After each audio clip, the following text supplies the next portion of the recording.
italien. I again. We are still waiting for a few members of the jury here, but I think it's just gonna last just 2 or 3 minutes. So welcome back for the rest of the final oral presentation of this M2 project here at the Engine, but also on remote for part of the jury. So we're gonna see 3 more projects this afternoon. And we're gonna start with Ashes of Numrhak, but in a few minutes.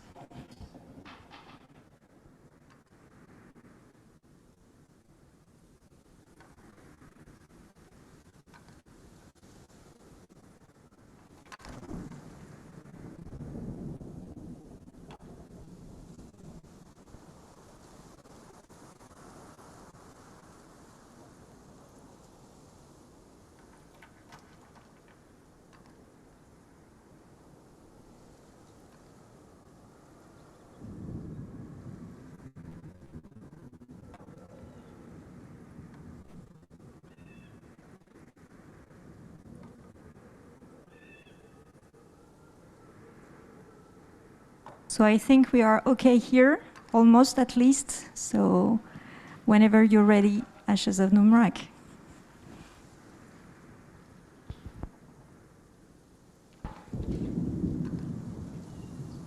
Many years ago, in a place some call the Land of the Sun, our civilization grew from war. For years, all of the tribes fought against each other for control, until 5 shamanic leaders pulled together their tribes to create a stronger empire. With it, they built the city of Numrhak, amongst hidden mountains, a fortress deemed impenetrable. With the unification of these tribes, war ended swiftly, as the leaders and their tribes were unmatched. Peace was ensured for the first time, but it did not last long. For one of the shamans, the 5th, had different and darker motives. He wanted to hold power by his own, and so he tried, with the use of dark, powerful magic. A battle that lasted days and took many lives ended his short but violent regime. But before his body was struck one last time to ensure his death, he cast a powerful spell upon the city, cursing it forever. The people of Numrhak were forced into exile, and the 4 remaining shamans sealed the soul of the 5th inside this now forbidden city. For years, we lived as nomads, traveling across the lands of the continent to find a new home, until we did. Irundi is the name of our city, built in a promising land, away from the dark past that haunts our civilization. Centuries have passed, and magic has faded away. The legacy of the first 4 shamans endures. We inherited their masks, as symbols of power, and a council of shamans was built for us to have rulers. People celebrate their influence with rituals and festivities all across the continent. We enjoyed peace until one day. Our violent past and the origin of the 5 shamans was hidden to common folk as to protect the secret. But this knowledge was subject of study among leaders and scholars, and some of them, moved by greed, wanted to obtain this power and seize it. And so, by greed and ignorance, the dark powers of the 5th were once more awakened. Fools were those who thought it could be controlled, for no one alive really knows what magic is. Our treacherous leaders plot against each other. Those who dare to unveil their schemes have faced exile or death. This was the fate of a man called Tulpa.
Numrhak, it's on.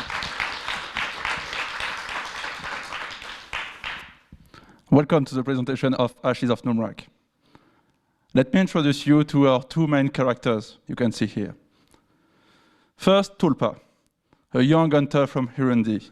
He got exiled after the incident with our second character, which is Tamlem, the first of the original shaman, a 1,000-year-old entity that lives through his powerful mask. He partially possessed Tulpa, and they now have to share his body. Our two players will incarnate whether Tulpa or Tamlem. So, Ashes of Numrhak is a cooperative third-person action-adventure game for 2 players. We are targeting PC, PS5, and Xbox series, and designing the game for local or remote experience. Our game is designed around 3 main pillars. First, the symbiosis. We want our player to experience a sense of interdependency in their cooperation. Players continually listen, react to what the other is doing. Then we have the symmetry. Players have access to the same abilities, and they are rewarded to use them in coordination. Players are encouraged to play in sync. And finally, in contrast with the symmetry, we design our world and our characters with duality in mind. We have 2 very different main characters who come from two different periods of time and 2 different cities. Our game is divided in 5 acts, each of them subdivided in chapters for a total game length of about 7 to 8 hours. From the exile from Burundi and the valley to the end of the adventure, Numrhak, our 2 characters will retrace the evolution of their civilization through the environment, the architecture, and the symbolism, going deeper and deeper in their common history and unveil the plot of the 5th. On their journey, they will learn from each other and convey our story through their discussion, sharing their complementary knowledge. And now, it's time for our vertical slice. Narratively speaking, it takes place in the 1st act of our game, a frontier between 2 worlds, Burundi and Numrhak.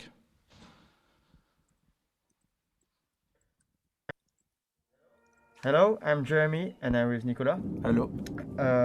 Today we're gonna play Ashes of Numrhak. As you can see, we are playing Tulpa, our main character, and we are 2 players controlling the same character. To walk, we have to synchronize our movement and have the same direction. As you can see, we can go very fast if we go together. But if we are not in the same direction, we just don't move. We can also attack, dash, and jump.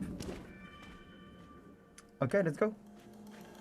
Do you not trust my powers, Tulpa? I've seen what you can do, but I do not want to hurt my own people. These are not your people. They want you dead. They don't know the truth. I will show them. You might not get the chance if you don't fight. I am a hunter, not a warrior. But you know death, and so do they. This time luck saved you, young boy, but you can't run forever. Sometimes you have to let the blade do the talking. Here is one of the main features of the game. We can split.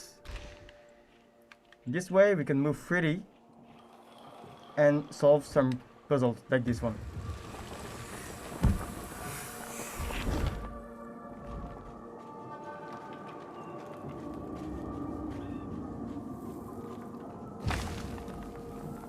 If Nicolas press the button jump, he can wait for me, and if I press it, we can have a very more powerful jump.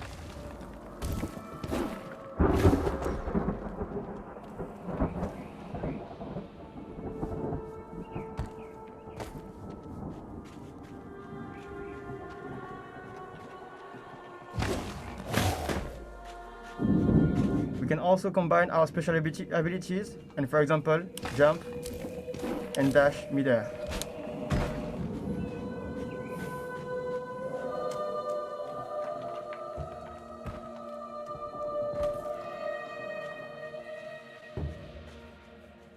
Caution, young man.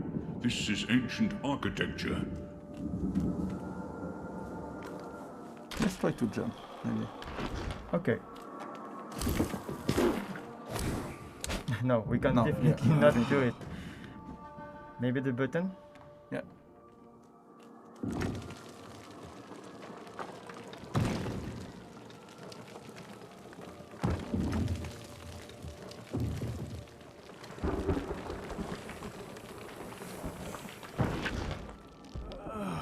As you can see, we can't stay split forever, so we will have to time it a little bit more.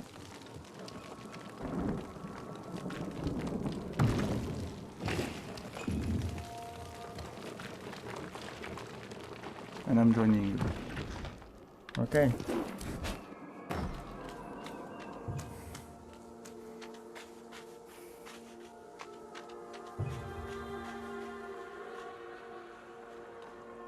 Maybe we can try to go here.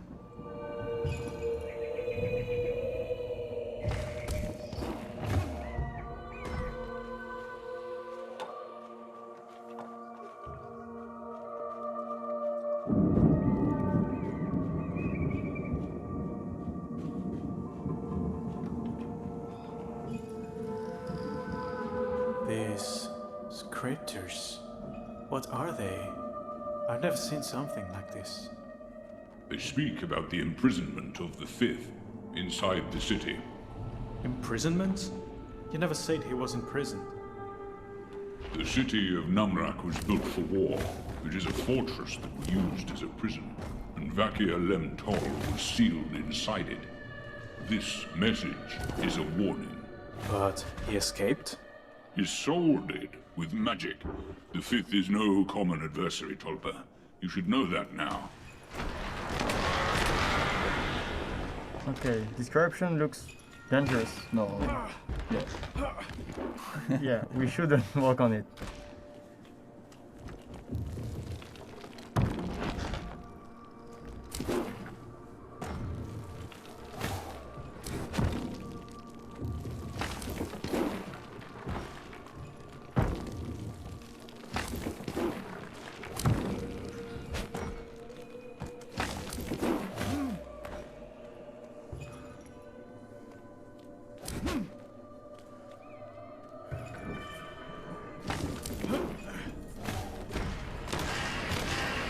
This corruption. This must be the Fifth's doing. We're getting closer.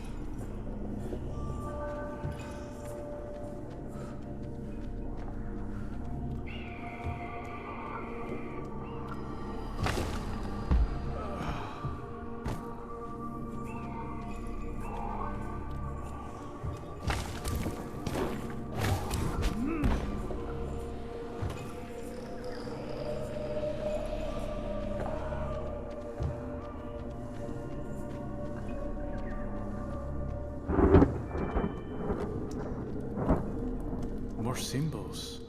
The faces. That's you, the shamans. The people of Numrhak marked this wall during the exile to the New Lands. This is ancient language, Tolba. This is your mother tongue. What does it say? They speak about us, the first 5 shamans. To them, we were like gods. And are you not? The gods would never do the things we did, Tolba.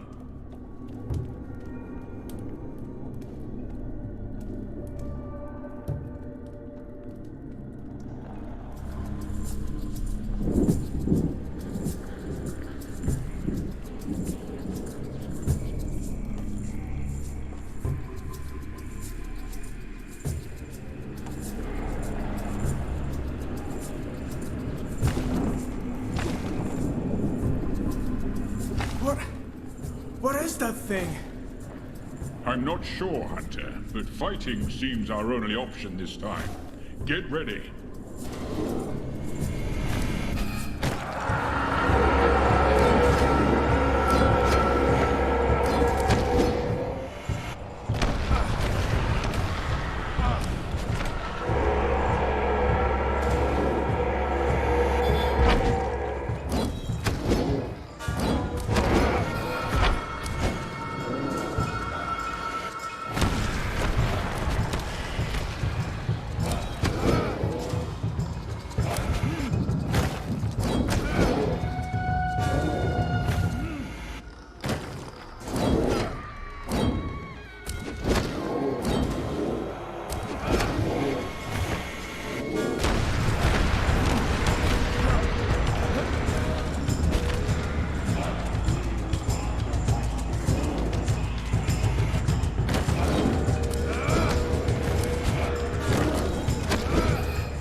What are these creatures? They look like soldiers from the ancient city. They survived this long, somehow. Soldiers? Those were no ordinary men. They were not, Tolpa. Vakia's magic flows inside them.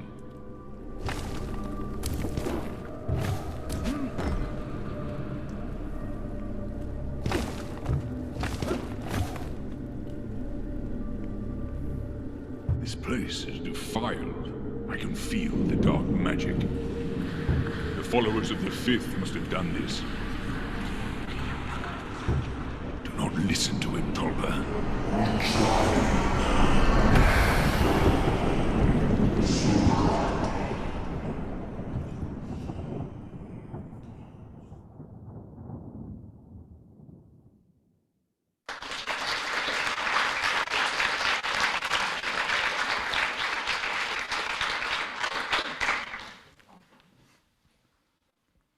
So, in this vertical slice, we focused on the symbiosis of the two players to make sure our core concept works. We use puzzle platforming to help the players learn their abilities before encountering a fight, bringing intensity and pushing the cooperation of the players. In the complete game, we want to use the puzzle platform and the combat together and create a wide range of situations for the players to experience. For instance, having platforms that can be used to avoid specific attacks. We want to have various enemies. Some will have special abilities to push the player to adapt certain strategies. For example, shielded enemies that can only be defeated in split to create another space for the game. Ashes of Numrhak is an ambitious project driven by its unique selling point, two players entwined in the single body, but also by many other key selling points, such as combat, puzzle, easy to learn how to master mechanics, and also his artistic direction. We don't find a lot of games similar to ours even in the market. For example, we have games such as Zelda, which is an open world game with a lot of action-packed adventure and some puzzle, but it's not a co-op game. However, we can definitely say we are not a couch game such as Octodad or Overcooked. We tend to be more like a way out, and we try to achieve a stronger and mature narrative. But overall, we still need to investigate this market because it can be a bit risky to go right now in the market, so we still need more time for that.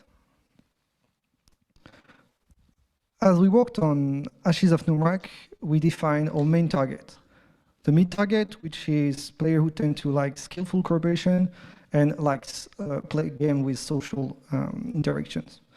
But mainly our core target is player who tend to like action adventure games and looking for new experiences, such as an action adventure games, but with 2 players. Those targets were precised by mini playtests made by Jeremy, our UX designer, and the feedback were positive. People understand and enjoy our mechanics and the overall experience. In the span of 3 months, we achieve our core mechanics, our core features, the combat system, and the global artistic direction. We also plan the player progression and the global scope of the game. But we would like to extend the vertical slice for 3 months for polishing purposes, but also for other challenges.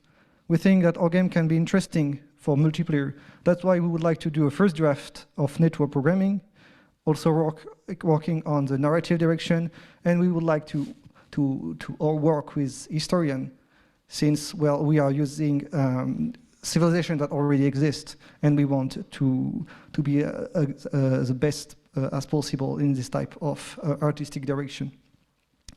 With this extended vertical slice, we think that we are okay, so we can send this vertical slice to publisher and see if we can have a contract. Also, for the alpha, we are planning for around 10 months. We would like to polish 3 zones, dialogue and NPC, and work on the accessibility.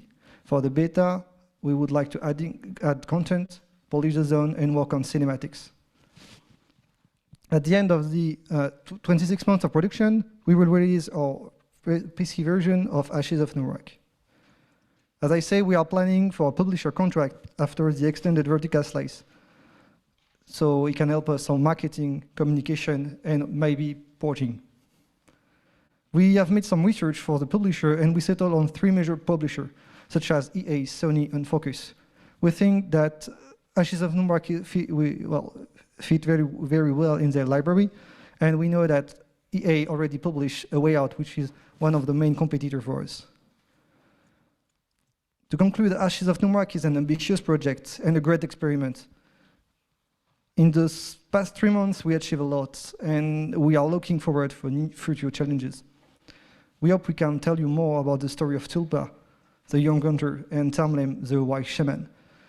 But for now, I would like to present you the people behind the magic, people of Numrhak. Come forth. So I would like to have the sound designer, Marion, Géré, et Valentin. So Valentin worked on the sound design and the tech sound design, Marion the voice, composition, and sound design. I would like to have the game designer, please. Nicolas and Martin.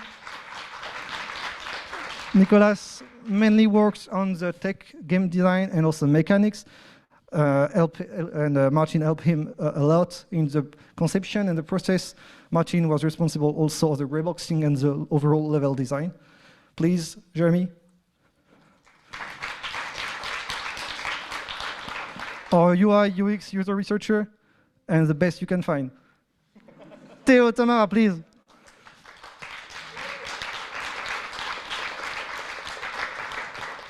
Théo worked mainly on the characters, and Tamara was responsible for the level art, the lights, the ambience. Together, they worked on the artistic direction. Hello. The programmers, please, with Théo and Guillaume. They worked on the architecture, state machine, gameplay, and also AI, and many, many other stuff. And they worked a lot on the build also. And I think that's pretty much it, and it's myself. So.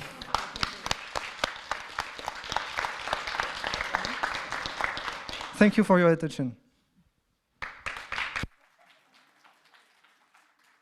Qué bueno, perfecto. Thank you. So just you know, you're not all on the camera, but you can make turn. Is there first questions?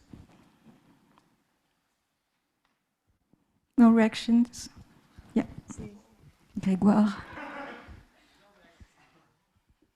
Sí, estaban jurados, ahorita también estoy en jurado, pero dígame, y entonces... Hi, thank you for the presentation. Nice work. I'm just wondering that the one thing I picked up on the presentation is you try to get away from Octodad, and I can't help to feel like you're closer than you might want to be, just because you do have this feeling in your VS where you are achieving a lot of stuff, but a lot of stuff that would actually be kind of trivial if you weren't like, you know, joining controls. So I think like, what's the reason behind not wanting to lean into that and trying to oppose it? Well, thank you for your question. Maybe Jamie, you want to answer?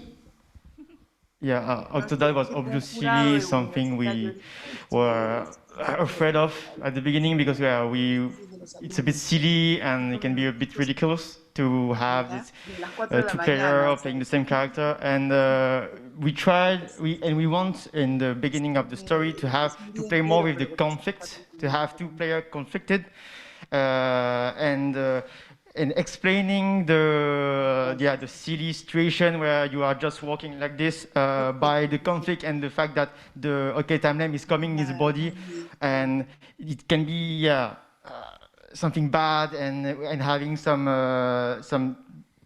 conflict can bring a different mood than Octodad. I think it can work, and it can explain also all the tutorial situation when you have to learn with your partner and having to try things, try to roll, try to jump, using the magic, and together create a whole relationship between the two players and between the two characters at the same time, instead of having the ridiculous, silly situation of the Octodad, I think. Yeah, I get it. It's just that, I mean, in your playtest, you might have seen it even. Talking really loud right now. Yeah, well, yeah. I mean, the playtest should have given you some really like silly situations, right? And I'm wondering if you're really, if it's really safe for you to try and hide that aspect of things. And I think it might be actually fine to just lean into it and like, conflict is there, but the result of it is the guy cannot put one foot in front of another, and it's not really that serious a result. So I think maybe. And I think with the ambience that you have and everything, like a little touch of lightness there could actually, help you in the long run. So. Yeah, it's true. I think you're right. It can be something we can add just touch a light mood, but because we just did a vertical slide in the middle of the game, this is something where we would focus on at the very beginning, create just the learning phase. But because we have a very middle part of the game right here, it can be maybe difficult because during the playtest they have to learn how to play, and obviously we have silly situation at the middle of the game, obviously. But I think you're right. Thank you for the feedback. Cool. I would like to dig a little bit deeper with that. Like he just said, the fact that we are only achieving basic actions, as we can see right now, and the fact that you are obviously using slow motion every time, which breaks the pace at any moment during the fight. What made you think that are you sure it was not a better choice to let two players not synchronizing by themselves? Don't you think it would have been a better game?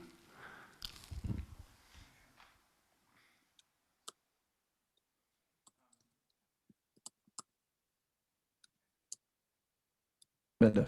Thanks for your feedback. For the slow motion, I don't think it breaks that much the pace because the slow motion is totally controlled by the players. Two players can really play without the slow motion if they want to play fast. If one player is holding the button, it does slow motion, but the other can press it right at the moment the button appears. So there is no slow motion if they want. Here we show like a very slow-paced game, really to show you how it works. But in fact, we can really play the game really, really fast. And yeah, sure. If I may add, I think visually it is a little bit more heavy than it is with the actual gameplay. So I invite you to play it if you have the time afterwards. We have on the Plateau project set up everything for the playtests, because I think you're right. Visually it looks slower, but when you play it, I feel like the feel it's a little bit better. Thank you for your feedback, by the way.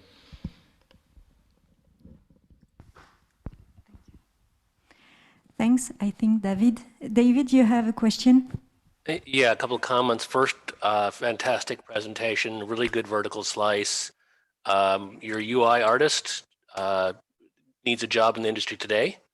That's great work. I really liked the interface and how you're handling the dual inputs and getting feedback to the players.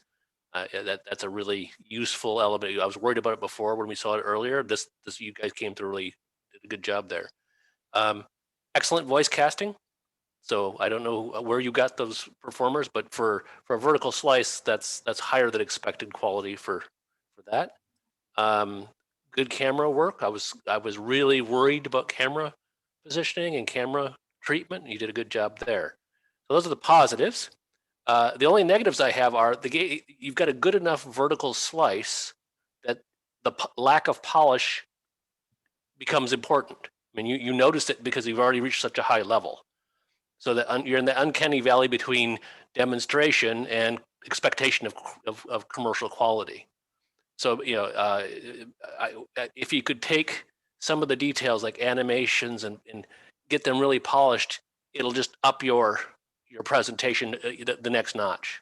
But all in all, you handled all the problems I was worried about before, and I think with the time to finish the actual production, you could make this into a commercial product quite straightforward. What the size of the market is not my specialty, so I don't know. But anyways, thank you for sharing that. It was really good. Thank you so much for the feedback. It's really, really amazing for us. We appreciate it. It's true, we still need polish. If the best way possible would be 1 month at the admin. But since we're really experimenting stuff with these mechanics, we had a lot of iteration, a lot of playtest. But I think we all agree with what you said. This is also why in the planned production we focused on, okay, let's go back to the board, sorry, and let's try to polish it even more so we can go past this uncanny valley, as you said. But thank you a lot again for your feedbacks. Thanks, David. Xavier? Hello. So once again, congrats. It's very clear. And I think with your very complex duality symbiosis concept, it was tricky to explain and show concretely, and your demo does that. So it's a good start. And probably a week of effort that seems a bit unseen to get this result. So one question that I had is in the demo, I was understanding that you knew what you had to do, but I didn't see clear objectives. Like how did you know? How do you push the players to go? Especially you don't have one player but two, to agree that that's where you need to go. So of course, when you were playing, you knew where you were going to go, but I had a sense of. Do you have a system of objectives or map or elements that drives the player in a certain direction? Is it planned or not integrated? What's your status on this? Well, thank you very much. That is indeed a very interesting question.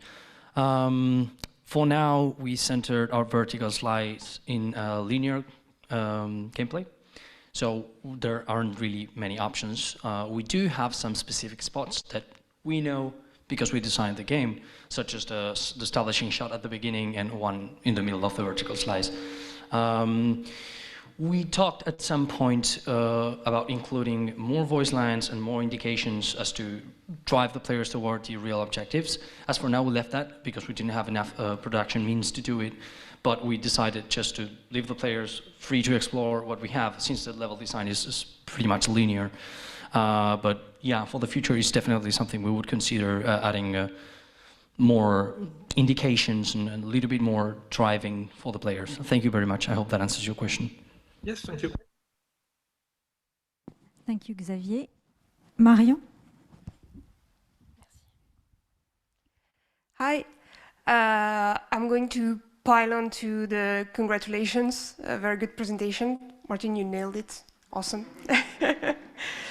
I think you made a very good use of the video of your vertical slice, because you kind of used this slow pacing to really explain the mechanics and kind of showcase what I think is one of your strong points, that is your lore and your story, because since the first presentation, this has been something that has been very strong, like you're kind of a very story-heavy game. My question is, I have played the vertical slice, and as you said before, it can actually be played quite quickly. And something we noticed is there's kind of these long corridors where there's this voice exposition. So my question would be, in the final game, how would you expose your lore otherwise than by having voiceover that happens in zones where nothing really happens gameplay-wise? So we thought about an NPC system with maybe like a narrative and dialogues, but also cinematics. And what we think is really interesting is to have, well, since the game is in chapters, have little stories every chapter, since the chapters are around 45 minutes. So when you do the game session, you can go for 45 minutes and have like the little story, and maybe like a Netflix series. You check, well, look at one episode, and you have sometime little story. And overall, as we said, we would like to have more diversity in the valley, with nomads, with villagers, but also in the different part of the game. And we think we can do it, as I said, with NPC dialogues, maybe companions, we don't know. But we can, I think, here we still need, and maybe lacking a little bit of NPC and player that, well, not players, sorry, but characters that respond to Tulpa and Emblem. But yeah, since production-wise it's not possible, yeah, you want to, yeah, go for it. Yeah, and also there is a small preview of this in the vertical slice, but there is a huge focus on the storytelling in the environment, and it is the occasion for the characters to speak together and to give tips on what's happened, like to discover a past that had been forgotten and even censored.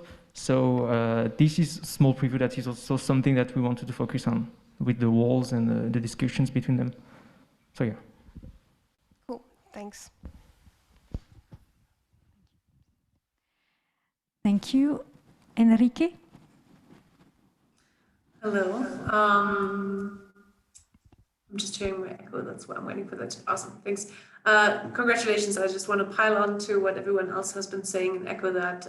The production value of this vertical slice is off the charts. It's beautiful background art, character art, user interface, the voiceovers, as has been said, all of that looks amazing. And I also, what really stands out to me is that I think you have a very unique core mechanic, which will really stand out. Of course, you're selling something as a two-player game is always a little bit more tricky, but I think that still, it makes up for it by just bringing people together, and could be working as couch co-op as well as networked, even though that might be a whole different challenge to overcome.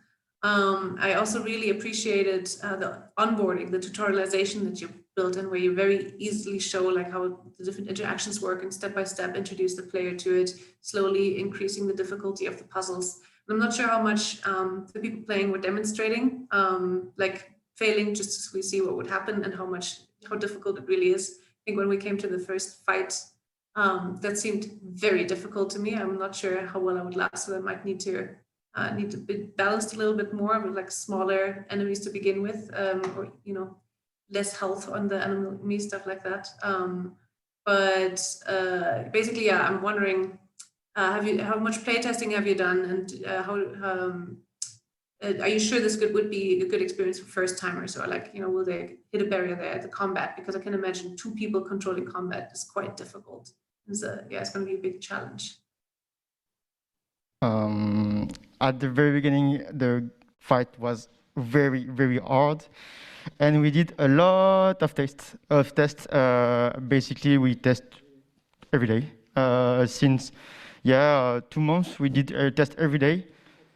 And because we had a lot of people at the Plateau Project, and we had a lot of opportunity to test it, we said, why not testing every day? So we test, we try to iterate, especially in the mechanic of fighting mechanic. The fight changed a lot, and this is because we worked on the fight that we had the idea of all the puzzles we put in the level design.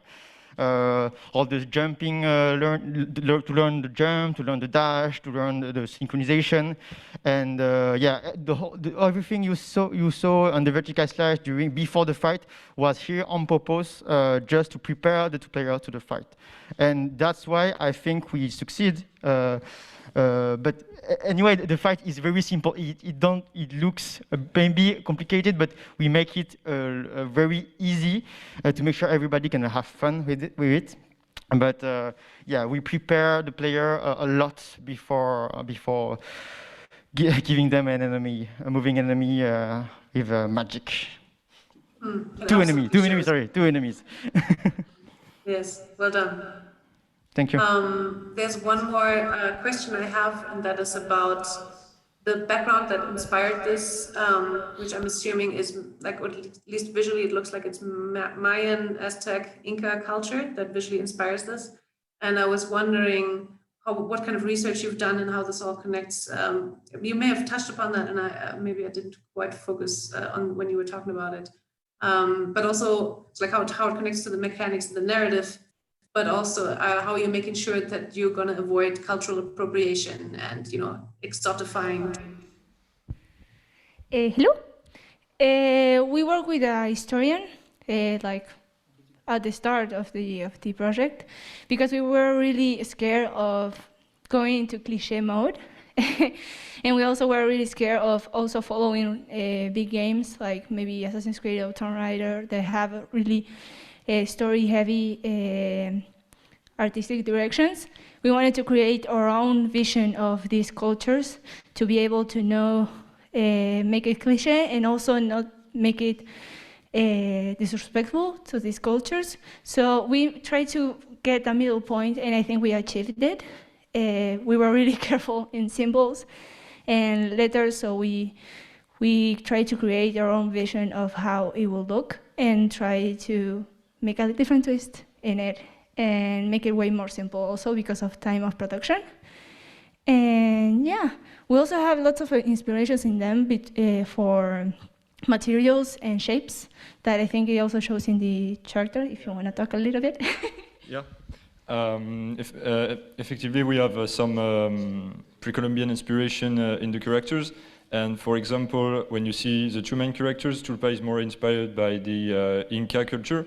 Tamlem is more about Aztec, and Tamara was speaking about shapes, but for the enemy we use a remastered version of the typical Macahuitl, which is an Aztec weapon mixed between a sword and a mace. So yes, we really try to bring those types of reference in our work. But if we have more time of production, I really want to get more feedback of historians to, for example, on the symbols, on the murals. I really want to have more insight on it to understand a little bit more these languages and elements like this. Thank you a lot for your feedback. Awesome. And say how I loved how you introduced the entire team and asked for applause for everybody. It really shows that you're a good group who care about each other and value each other, which is fantastic. Thank you for this feedback. Another question here, Charlotte? Hey, Charlotte from Big Bad Wolf. So, great work. I got a chance to test it this morning. So I've got a quick question. You said you have already developed your core mechanics. Does that mean that there won't be any evolution on the combat system or moveset? In fact, there will be a new feature. When we say the core mechanics is really about the movement, the split mechanic, and the jump, the dash. But yeah, we want to extend what we already have. Something that was like the thing that is a more enjoy, brings a more joy for the players is like to combine action like the jump and the dash, and we want to use that with the attacks, with the dash and the attacks, the jump and the attacks, and like create combination. So that's a way of improving what we already have and bring depth without complexity, which is, I think, interesting. And also on the feature, we want like to really have a lot of new abilities for the enemies to bring very various enemy and don't have like each enemy. So each enemy really bring a new experience on the way we handle fights. And yeah. Thanks. Thank you. One last question or comment?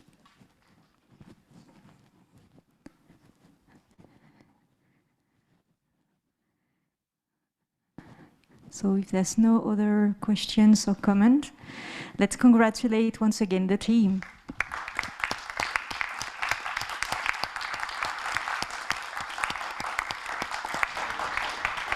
And if I can, I just want to thank everyone who helped us, especially the historians, also the Valentin's parents who bring a lot of cakes, and the whole team. Thank you.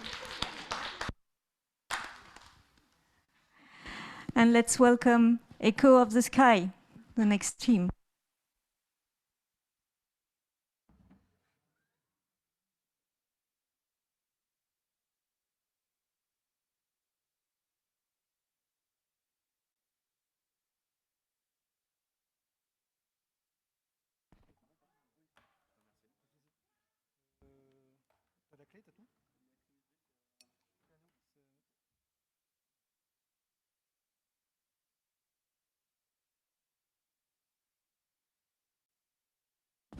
Just a few minutes for settling the things, so do not hesitate to go take grab some water or whatever. Just a few minutes.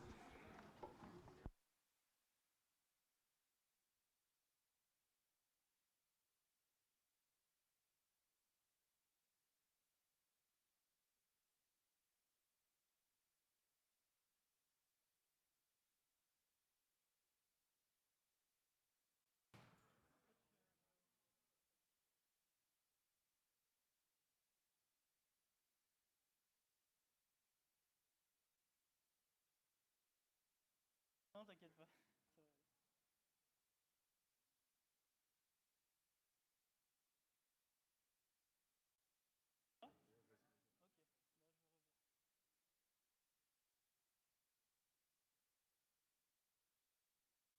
Tu vas dans Echo of the Sky?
The team is ready. I hope you're back from your little break. So, whenever you're ready.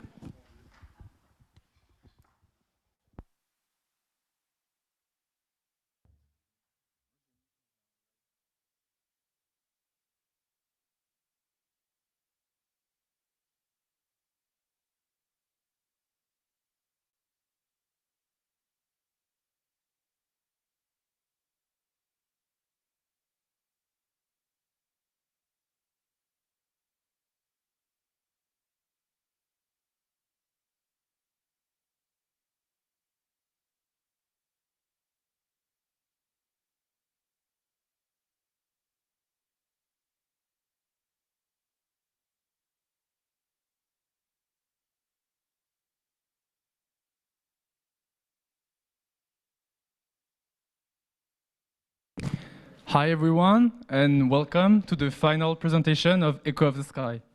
But first, imagine if you were living in a fantasy world, and if were your land where magic would shape the potential of each human being, a splendid place whose history and architecture would be inspired by Indian culture and Hinduism. Because this is the story of Echo of the Sky, a story driven by the verses of a poem and the understanding of one's purpose in life. And now, let's dive into the heart of our second chapter with a live demo and witness the moment when the meaning of the third stanza of the poem will come to light.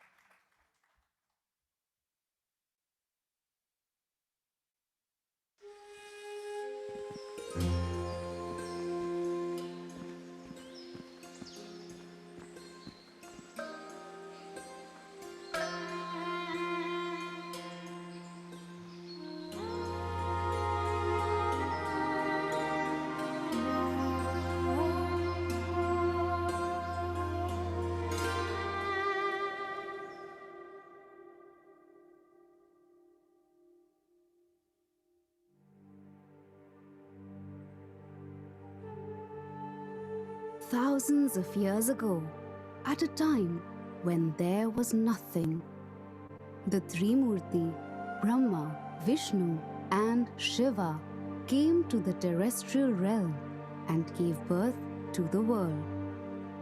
Later on, to preserve the soil from a terrible disease, the Devas sent the land up in the sky to the celestial realm. Before falling into a deep sleep, they blessed each human being with the potential of one of their powers. Thus were born the voicers, the hearingers, and the touchers. Me? I'm Syra, a voicer and a merchant. And now, I'm going to be a traveler. I've always been looking for something else, for something more. When I found the poem of Sage Narada, the holy messenger, I knew it was time for me to leave. I've read so many books and listened to so many people, but now I want to be the one with stories to tell. I'll see the world, but with my own eyes.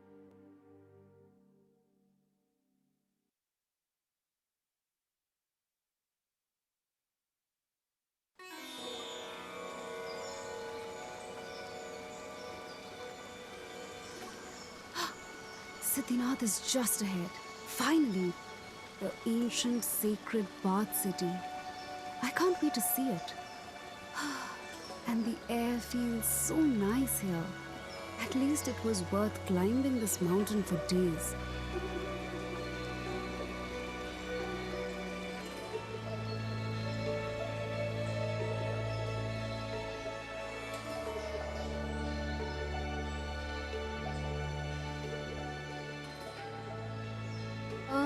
Did I just see someone?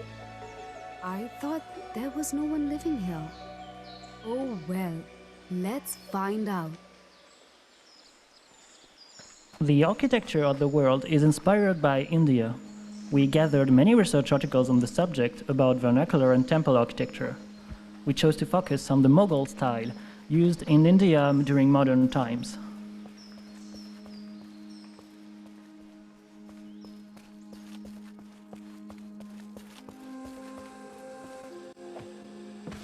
We just arrived at the woman bath. For the vertical slice, we chose to use it as a gym to allow players to train on the moveset and the gameplay mechanics.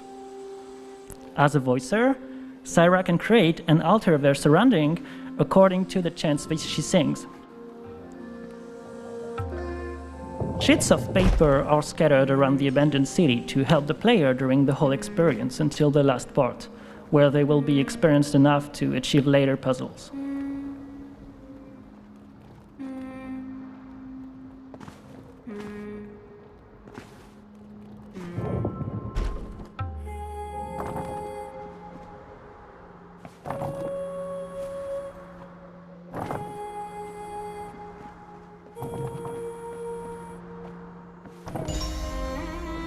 Some secrets are hidden in the level to reward the player for the exploration. Here is one of them. They represent elements of the current level and add a small description to give more information about the location and the game universe. To create a large variety of buildings and facets, we created a set of modular assets and material. They allow us to create a whole city with an economy of graphical assets.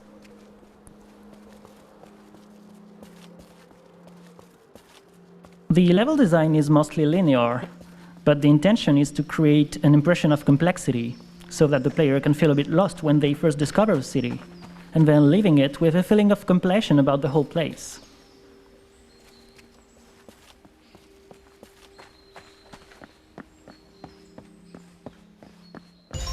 Here is a second secret, showing Vishnu. As Soutenance is mainly a sacred place devoted to Vishnu, you can see iconographies linked to him, such as painting on the walls or golden statues. As the place was blessed by Shiva's hand, there's also a few elements referring to him, such as the cow statues representing Nandi, the mount of Shiva.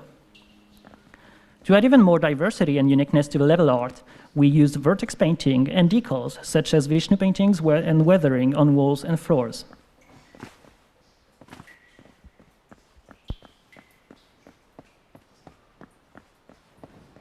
Ha! I knew it! There really is someone here. Hi there! Are you living here? I thought this place has been abandoned for years. Damn it. Why is there someone else here right now? You! Get lost. I see what you're doing here. And hell no, you're not gonna steal my treasure. Whoa, calm down now. But, what's the treasure you're talking about? Don't take me for a fool, kid. You're not gonna trick me that easily. Oh gosh, that girl's so tiresome. But what's she doing here anyway?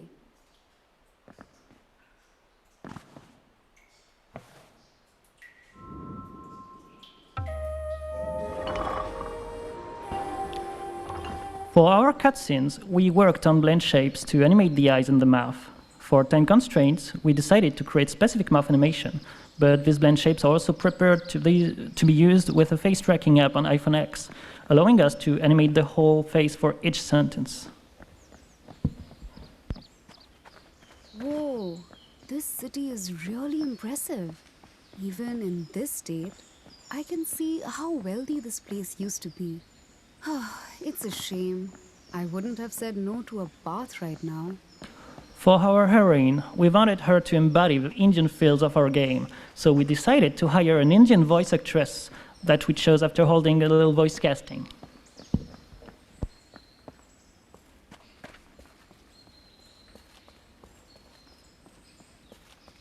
At some specific locations in the level, we switch to a panorama camera, allowing the player to appreciate the environment and the city from another perspective. We have a variety of environments, going from urban to rural and mountains. This implies a range of sounds to build the atmosphere. The environment is composed of a lot of natural elements, and some of it respond to Syra's echoes. When using the air chant, grass, flowers, and trees around Syra wave faster than usual. Small rocks react to the earth chant too. To create a large set of cohesive trees for the nature, we use the speed tree to model a lot of variants.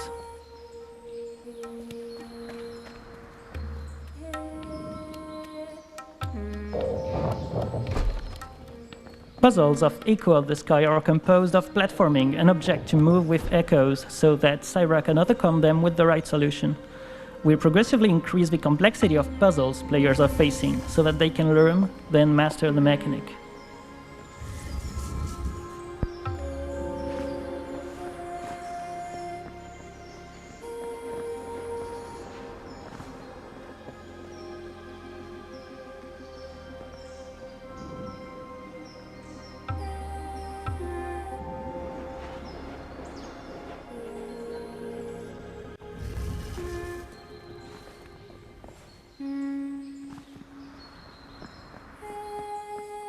We have a pause menu with the whole poem written in Syra's book, the current state of her powers, and also accessibility options.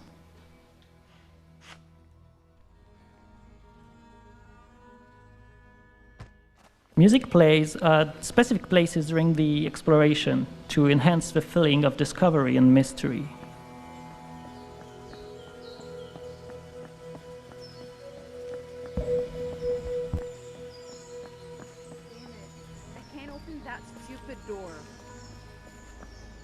You again? Didn't I tell you to get lost? Wait a minute. What's this voice? The water is talking to you? What nonsense is she saying now? We worked on spatial audio effects to create a feeling of distance between characters and a reverberation, according to the place you are. For example, in this place, it resonates because of the tiles on the walls and on the floor.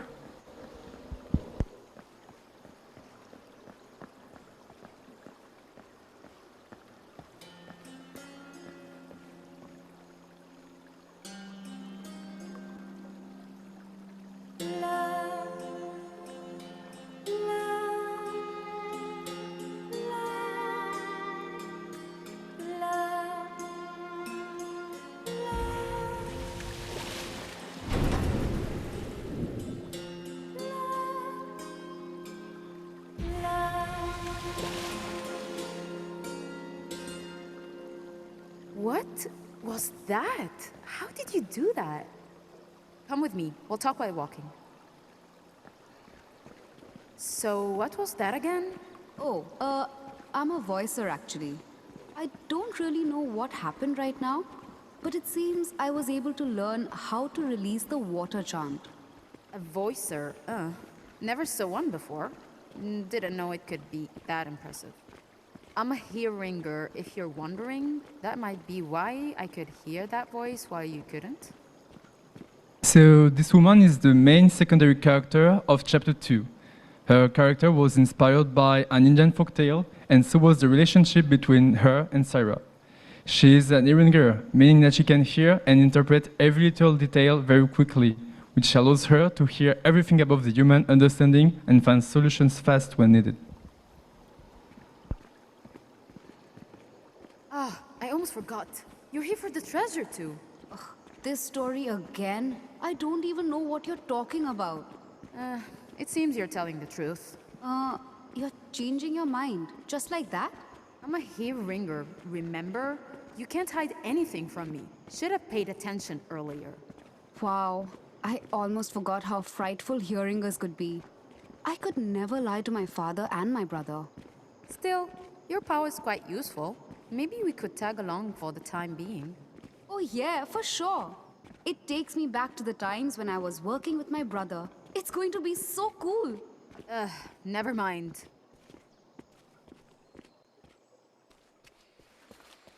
Anyway, what's this treasure you were talking about? You don't need to know about that. Just help me and I will help you. Oh, and I'm Tresha, by the way. I'm not gonna say, oh, it's nice to meet you, cause it's not. But at least it might end up being nice. And I'm Syra. Well then, not nice to meet you, Trisha.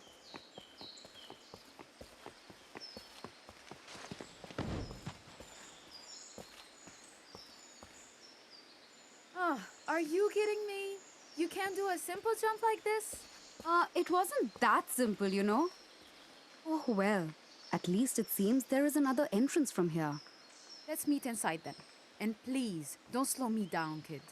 Yeah. To convey our narration, we use two distinct narrative devices. First, cutscenes are used to emphasize the most important passages of the game. And because we can't have a large panel of animations, we decided to focus on dynamic cameras and work on the focus on the camera and the transform.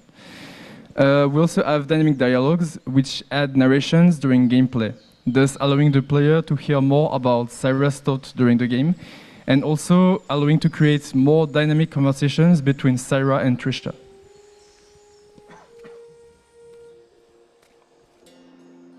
This tower is even more impressive on the inside. I can totally imagine how important this place used to be. Everything looks so gorgeous here. Our puzzle logic relies on two main points. Each puzzle asset reacts to a specific element and reacts in a specific way.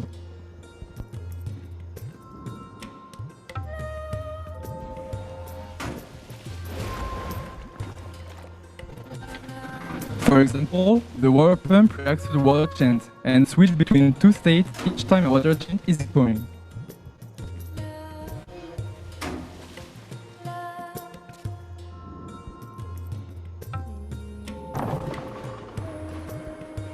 Players can solve puzzles by trying to find the perfect combination of chants and achieve a platforming challenge, but they can also go step by step if they don't enjoy playing too far their actions.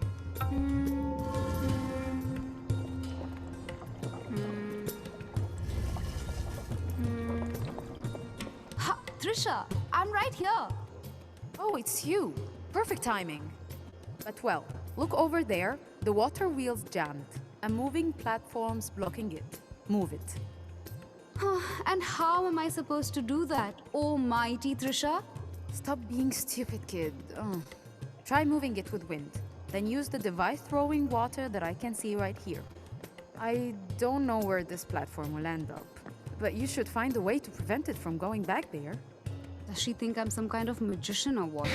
So this puzzle is a cooperative puzzle between Syra and Trisha. Thanks to their powers, they can cooperate and solve puzzles together. Here, Trisha can see everything from the place she stands and understand the mechanisms just by paying attention to the noises of the machine in front of her. As for Syra, she can make the mechanism work again by singing, thus opening the door for Trisha and the way path for herself.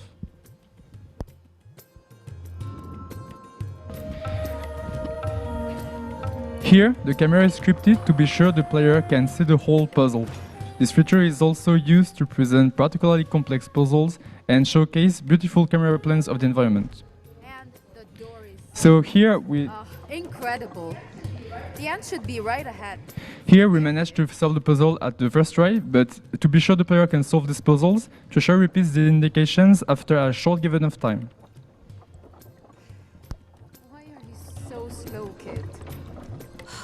I never thought climbing this tower would be so tiring.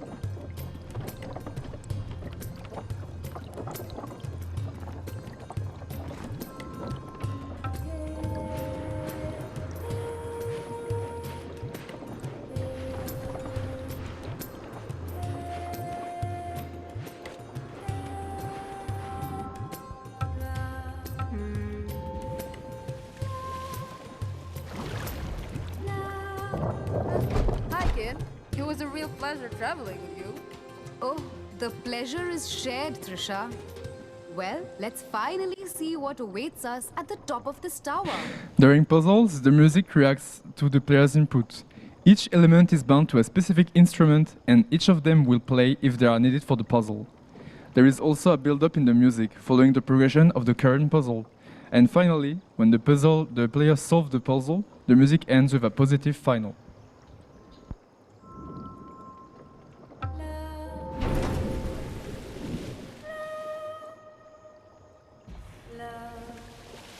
Oh, wow, this is incredible. The view you have from the roof and this tree. This is beyond excitement. Is it a joke? There is nothing worthwhile here? Wait, this tree? These leaves are golden? Don't tell me this is the goddamn treasure. How am I supposed to take it with me? Can't you stop complaining for once? Just look how beautiful this tree is. And why do you want to take it anyway? Are you stupid or what? Do you think I came in this dump for fun?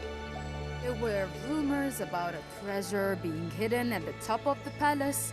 I came here to take it with me. Wait, were you going to steal something from a sacred place? Stop being so dramatic. It's plundering, not stealing. And it's not like if somebody would miss it anyway. Stop playing with words. You know what I meant. You can't plunder a sacred place. And why not? Do you know anything about wealth? Spoiled kid. It doesn't even belong to someone. I don't see the problem here. But the problem is obvious here. Even for riches, no one should do something that goes against values. And so, what's the point of living according to values if it prevents you from having a comfortable life? Being wealthy is not about being rich. What has worth is what's important to you, and you're the only one who can give value to something. Being able to help people with my power and seeing the smiles on their faces, there's nothing more valuable to me. I just hope I was able to help her understand what matters to her. Well then, let's get back to business now. Now, this tree. Leaves are mentioned in the 3rd stanza, so there's no way this tree isn't related to it. Under the sun, for all that is worth, shine the leaves of pure, simple luxuriance. Now that I finally see these leaves, they look like golden flames shining under the sun. That's so beautiful. Wait, golden flames? What were the following verses again? See for yourself, prosperity's divine. For dances draw the shrine in the distance. Dances, a shrine, flames that dance. The temple of the dancing flames in Rajapur. That's the place mentioned in the stanza. Now I know what my next destination is. Rajapur, the royal city. Wow, I'm really going to see it with my own eyes.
What you've just seen was the chapter 2 of our story. Really hope you enjoyed it, because more is yet to come. The complete journey of Saria follows the 4th stanza of the hymn to emancipation she will find at the beginning of the game. Each stanza embodies a key moment from Narada's own journey. When Saira would reach her destination, she would be enlightened with one of these answers to her Purushada, thanks to the people she meets, and learn from along the way, such as Trisha in our vertical slice. Thus, she would be able to understand the following stanza and resume her journey toward a new location. Every chapter offers its own challenge and own environment following chanting progress of Sayura. For example, she will learn in chapter 5 how to master the chant of fire to interact with the world in a whole new way. Attends, ouais. Non, c'est bon. Hop. C'est bon. The game has been thought to be DLC compatible to continue to make the game evolve and live after the release. During chapter 2, Saira only meets Trisha, but in the whole game, she will also meet 2 of a major character. In chapter 1, she meets Aylan, an architect from the royal family, blessed with the same power as Saira, but who was never able to learn how to use it. During her trip toward Rajapur, after chapter 2, she will also meet Sbaru, the prince of Rajapur, and thanks to him, they will learn the importance of being with other people.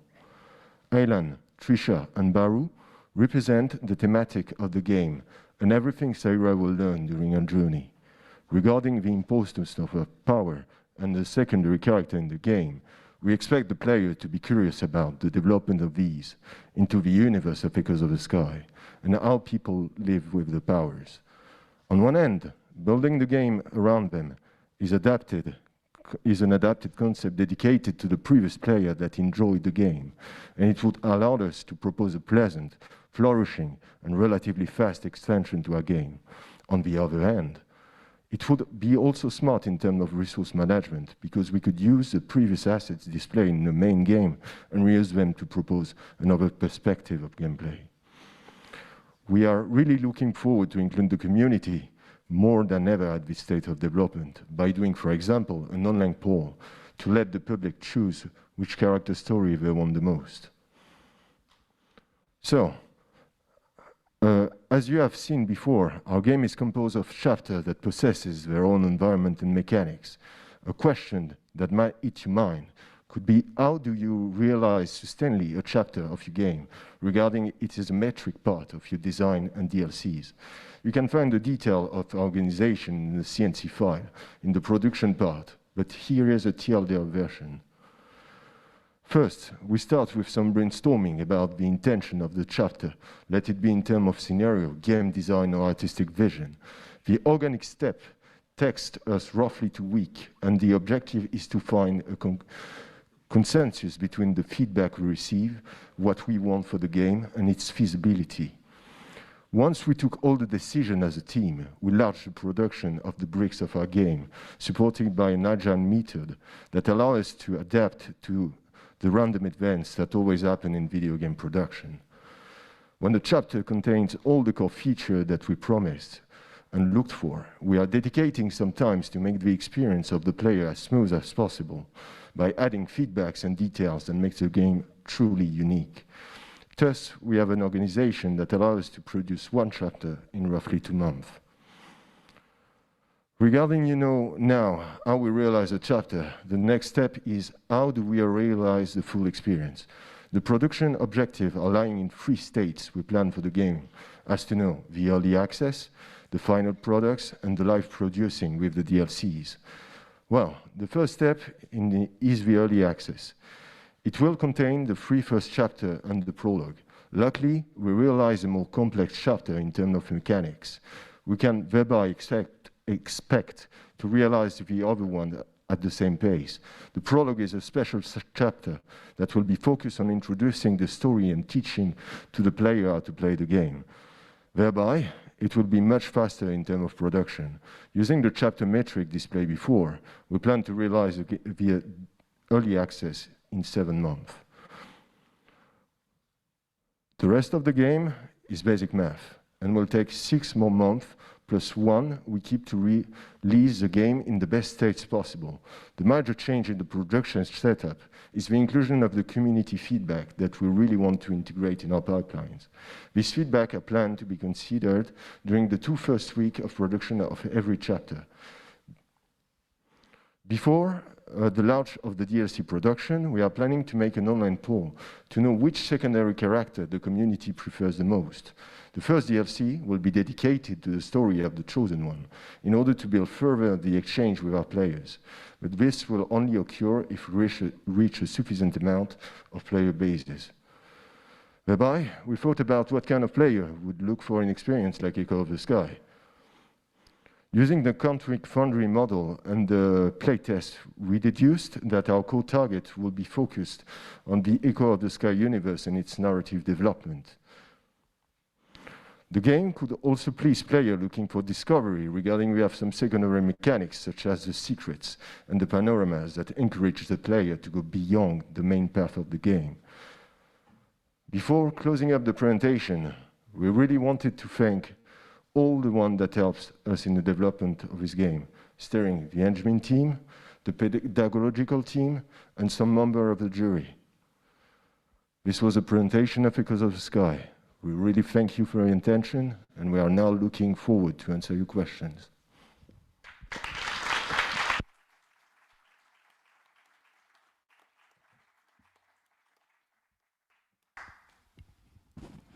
Thank you. So who wants to start with question or comments?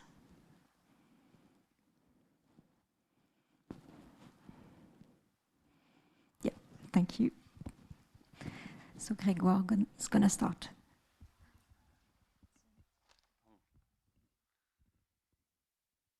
Hi, thank you for the presentation. I really liked what you did with the ambience and everything.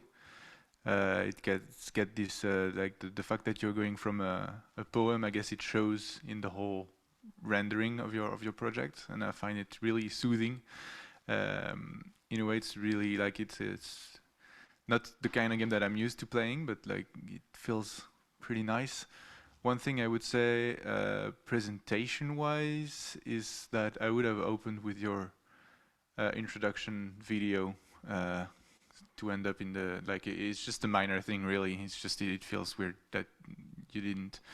And then you mentioned the poem really early, and since I followed the first presentation then I got it, but like I wouldn't have gotten it there. I guess I like the you know, alternating between puzzle and narration. It feels pretty smooth. I guess kind of like being sluggish at times though, like it's really wordy sometimes. Like there's a lot of things, and I think if you have enough time on your hands that you can, you know, dial down a little bit on how much you're talking and telling stuff to the player, leave some stuff to the imagination and stuff like that, as well as integrating narration into puzzles. For narrative game, it's all that feature action.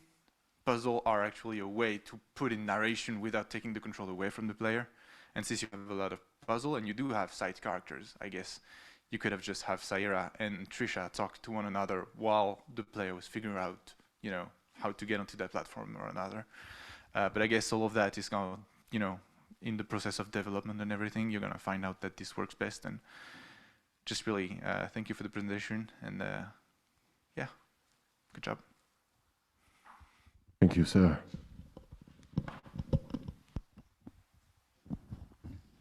Thank you. Laura, you have a question?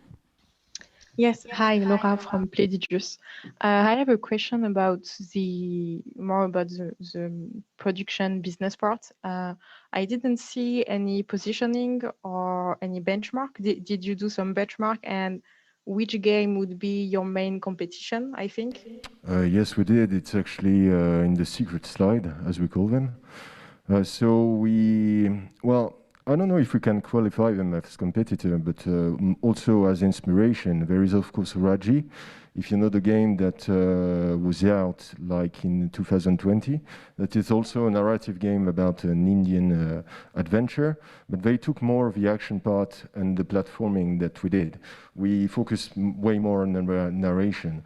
We also have Super Mario SDC, that is one of the game field that we benchmark for the game, and Zelda Breath of the Wild for the the mechanic of the chant. We also took some inspiration from the UI of Wondersong to help the player to really understand how we can transcribe the chant mechanics. Okay, thank you. I'm really not sure about Breath of the Wild being very pertinent in English. Yeah. Okay. Especially for the exploration part, as this is an open world and you're far from it. Sure. Raji seems more appropriate, I think. Yeah, okay, it is. Thank you. Thank you for the question. Thanks, Laura. Stéphane? Thank you for the very nice presentation. Can you explain me if there is... I understand that your game is, I don't know who to translate, un voyage initiatique. What is the influence on what on the player has on the story? Is that just a story with some puzzle in it? Or depending on how you success or fail in a chapter, the story change? So the story is mostly linear, but at some point in the game you can do some choices according to what you believe corresponds more to what you felt during the game.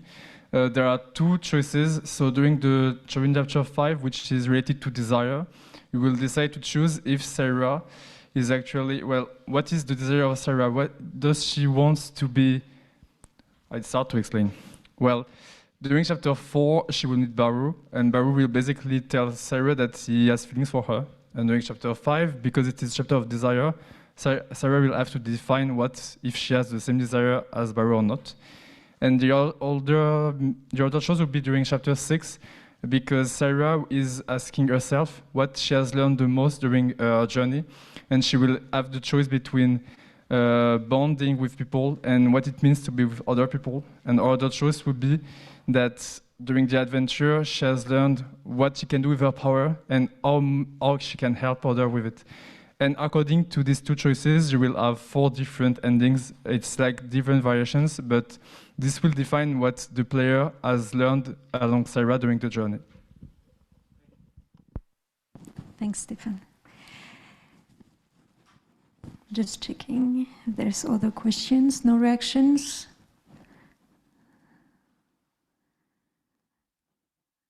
No other question or reactions? Yes. Enrique? Hi, let me just see. I see myself now. That's not good. All right. Hi. Thank you for your presentation. I think one of the most impressive aspects of your project is the art direction, the architecture, the nature, the character design. It's very beautiful. I think the only thing I think is not quite up to scratch on that level is the character animation. It seemed a little stiff, and I didn't see an idle animation. The jump animation was just one frame, and it really didn't live up to the high quality that you otherwise are having. And like small stuff like doing a cutscene, the character wasn't looking at the other character. It was quite noticeable of like just like some polish that could be used. What was really impressive, I think, was what I heard you describing and what I noticed from the demo of the audio, how the voiceovers are affected by the environment, and how obviously the music and the audio aspect is a really important part, which I'm assuming you just also prioritized and came across very well.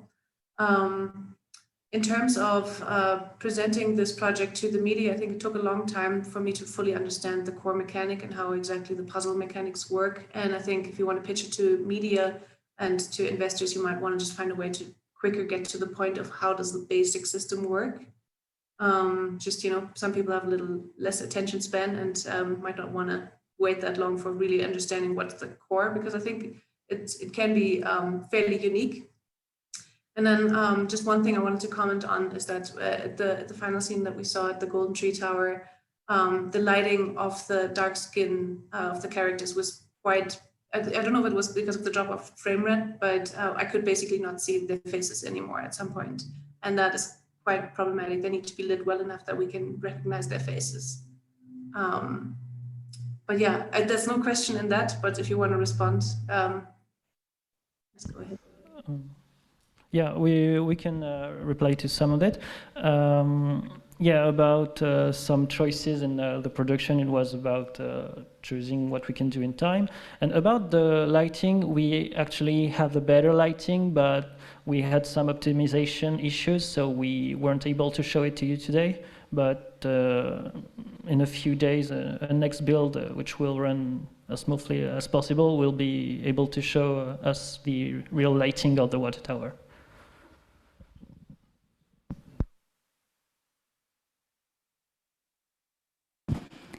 Thank you. Thank you, Enrique. Ludovic, you had a question? Hi. Yeah, thanks. Ludovic from Ubisoft. I have a question, but thank you for the presentation first. Good job. And I had a question about the level design, especially the fact that you mentioned during the demo that it's possible to break down the different steps. Like if you are not, if it's not easy for you to go through the entire piece of the puzzle at once, you can do it step by step with the different chunks. My question is, what has driven this decision of yours to make that possible, since you have like a rhythmic element that should be taken into account in the puzzle? So why did you choose to make that possible? And also, is it the case for all the puzzles, or is it because it's the beginning of the game? Thanks. Thank you for this question. Actually, it's more about the player target. The main issue that could have happened if we didn't allow this kind of interface between the two kind of gameplays is that the game is both about platforming, but also about reflection and strategy to make your puzzles.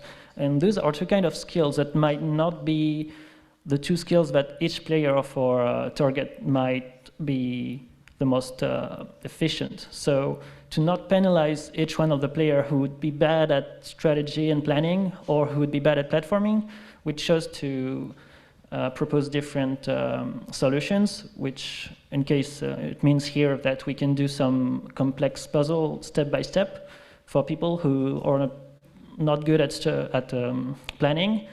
And on the other sense, people who are better at platforming people who are better at planning can get a little easier on the platforming, since they can get some easier solution to platform by making some series of elemental chants. So yeah, the main answer is to match our core target. Okay. And do you have strategies to make sure that you get rewarded in the direction that you take? No, there is a kind of feeling of achievement, whether you choose planning or platformer aspect.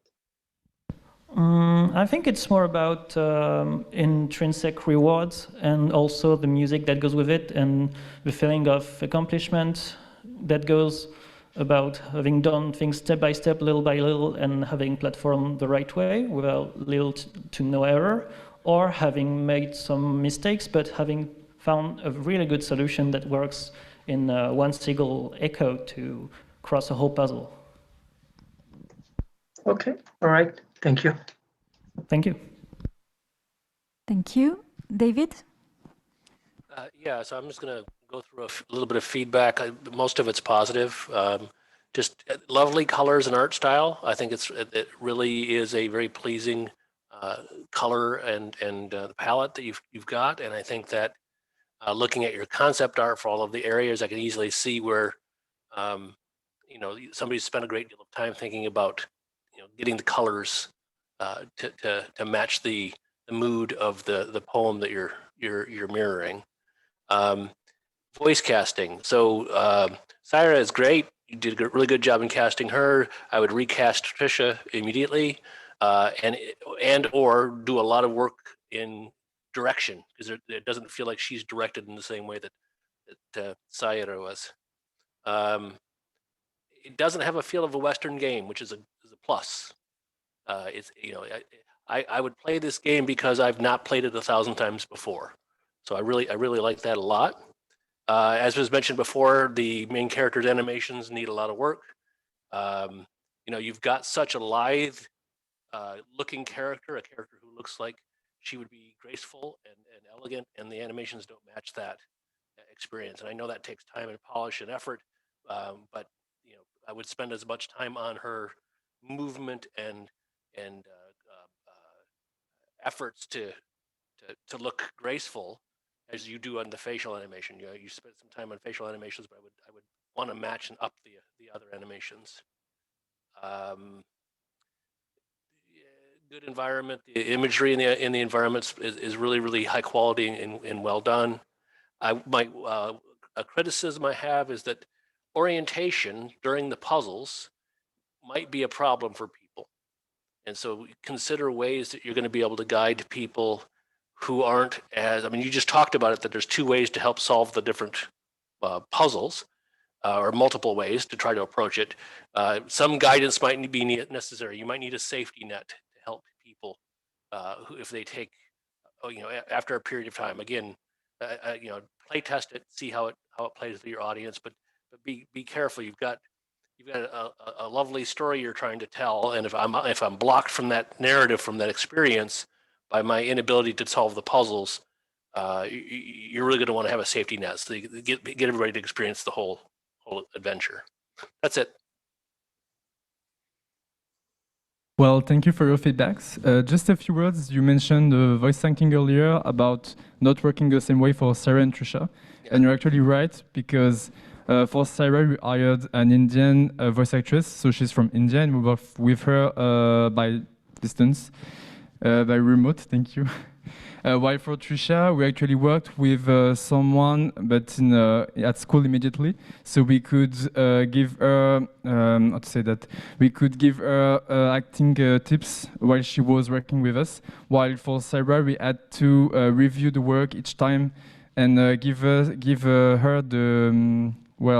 give her our opinion about her work and what was good, what she could improve. But what we did to still have the feeling of a conversation is that we first recorded Trisha because she was at school, and we then sent the lines to Sarah's voice actress so that she can answer to Trisha during while working, so that we really have the feeling that they are talking together. If your budget afforded it, it would have been good to do that one more time, where you then took the second recording, sent it back to the original performer, and gave her a chance to make it more natural and more flowing. Yeah, you're right. We didn't talk about it, but it would have been nice. Yep.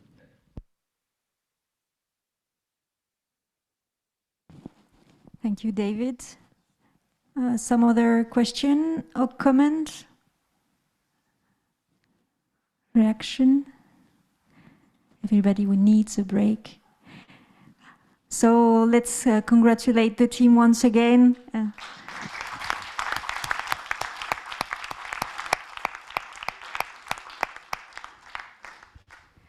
Thanks again, and as I said, I propose to make a break now and start again at 4 for the last presentation of today. Thank you. So talk to you in 15 minutes, approximately. It's getting hot in here, that's why we need breaks. Sorry for that, for the person on remote.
hi again.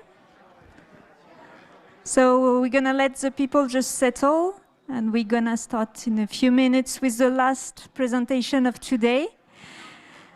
So I hope that you're all back for the people on remote. So it's getting dark. And I will let the team start as soon as they're ready. So it's gonna be the 5th interaction, and I let them decide when they're ready.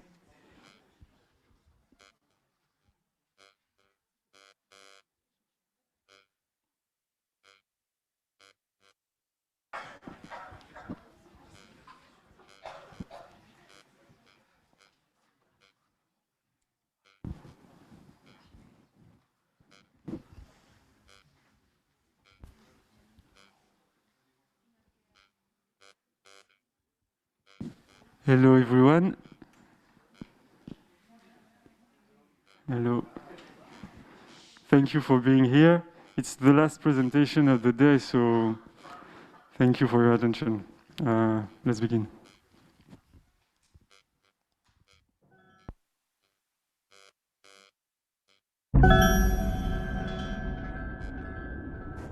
Far away in the grey desert of Solace, the distant temples, dark monolith with unbridled tears, welcome me with perspiration. They await.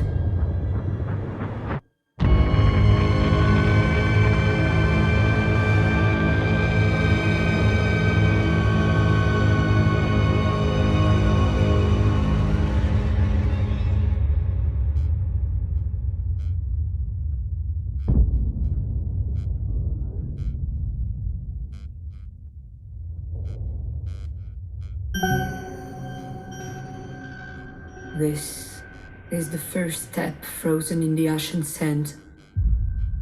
My arrival.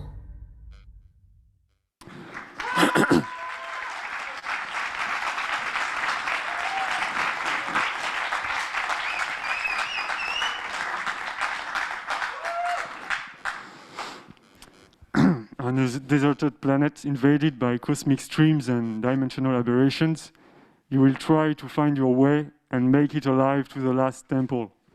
For that, you will be helped by a single artifact. Alien, ominous, and powerful, the quintessence. But with or without it, one thing is for sure. You will die. The 5th interaction is a cosmical parkour game strongly inspired by classic sci-fi movies like Alien, The Thing, 2001, or Arrival, but also by the work of H.R. Giger or John Harris. As a team of young developers, we want to share our passion for first-person platformers, immersive sims, and Metroid games. We want to create games that we would love to play. The concept of our game is to send, for example, Faith, the heroine of Mirror's Edge, into deep space with the powers of the outsiders of Dishonored, in the ambience of loneliness that you can feel playing Metroid series.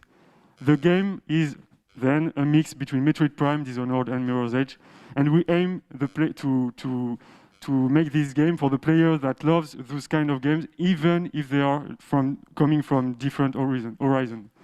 And we believe that our concept can gather those people. Our main intentions are to put the emphasis on the ambience, the immersion of the player within the character, the embodiment of the character, and the mechanics, both in parkour and in the use of supernatural powers. Cassandra is our main character. She had multiple lives in the past and many identities. She is chased by the Hierophants for years, and she decides to confront them in their homeland. The Hierophants are mysterious and abstract entities that come from another dimension. She has been one of the lieutenants of their army for years, and she killed many people. In her quest for freedom, she's helped by a stolen AI named Abel, who excuse me for my accent. She's helped by a stolen AI named Abel, who suffers severe memory loss, and their relationships based on truth and betrayal is one of the main plots of the story.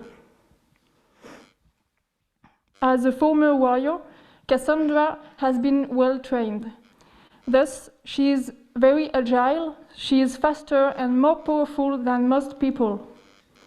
We decided to make her very responsive, and we thus build a controller with multiple gradients.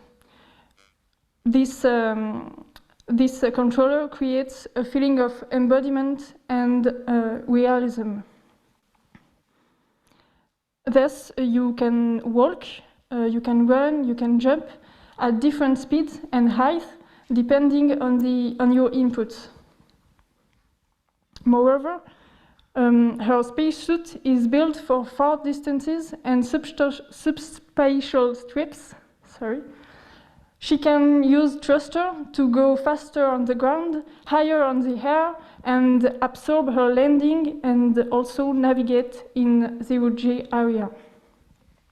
The thrusters are sadly limited and subject to overheat.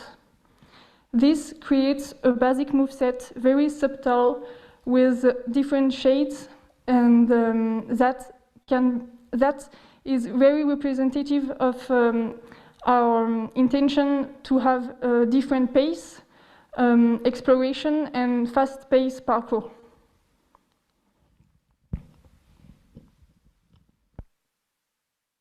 In this video, you will see our character using her basic moveset. So please pay attention to the animations of the character that will follow the inputs of the player and the feeling of the suit and the different rhythm behind each step.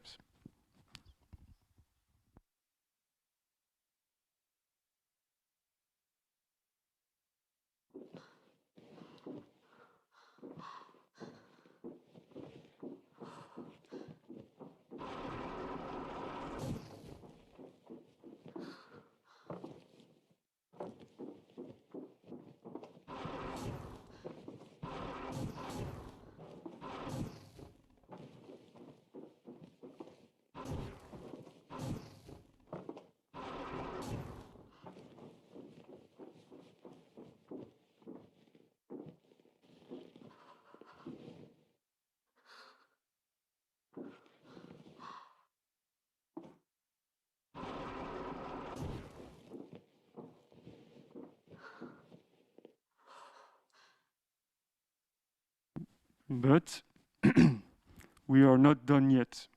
As a little team with no producer and a big scope, we are intending to go further in the pre-production phase, and getting to this point in 4 months is an achievement for us.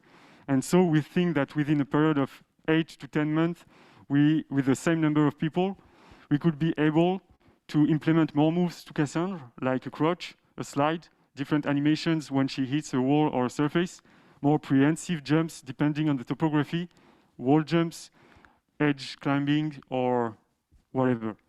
This phase of pre-production would allow us to find a producer in order to find new investors or subventions, and of course to explore more deeply our world building. A world building that revolves around the quintessence. It's an alien artifact designed by the Hierophants, and they called it the child, along with the mother who carries it.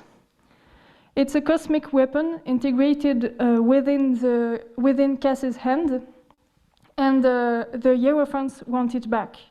This is when the troubles begin.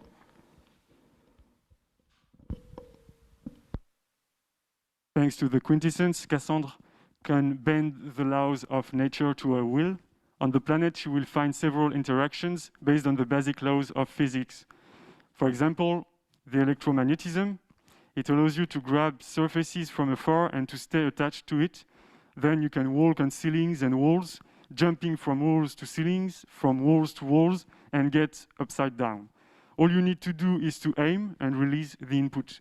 A bullet time will help you to aim at the right platform, as every surfaces are not responsive to your power, for now at least. I'll let you see the video on which we can...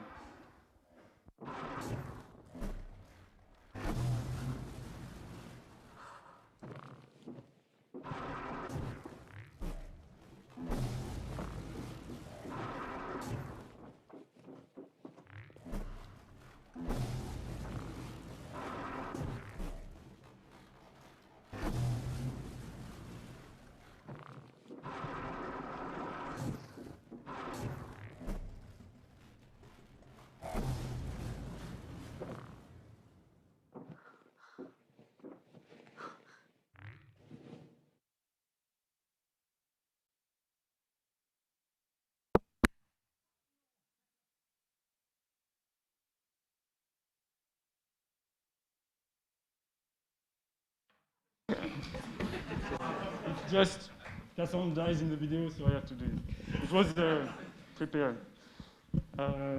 Yeah, so I was talking about the electromagnetism.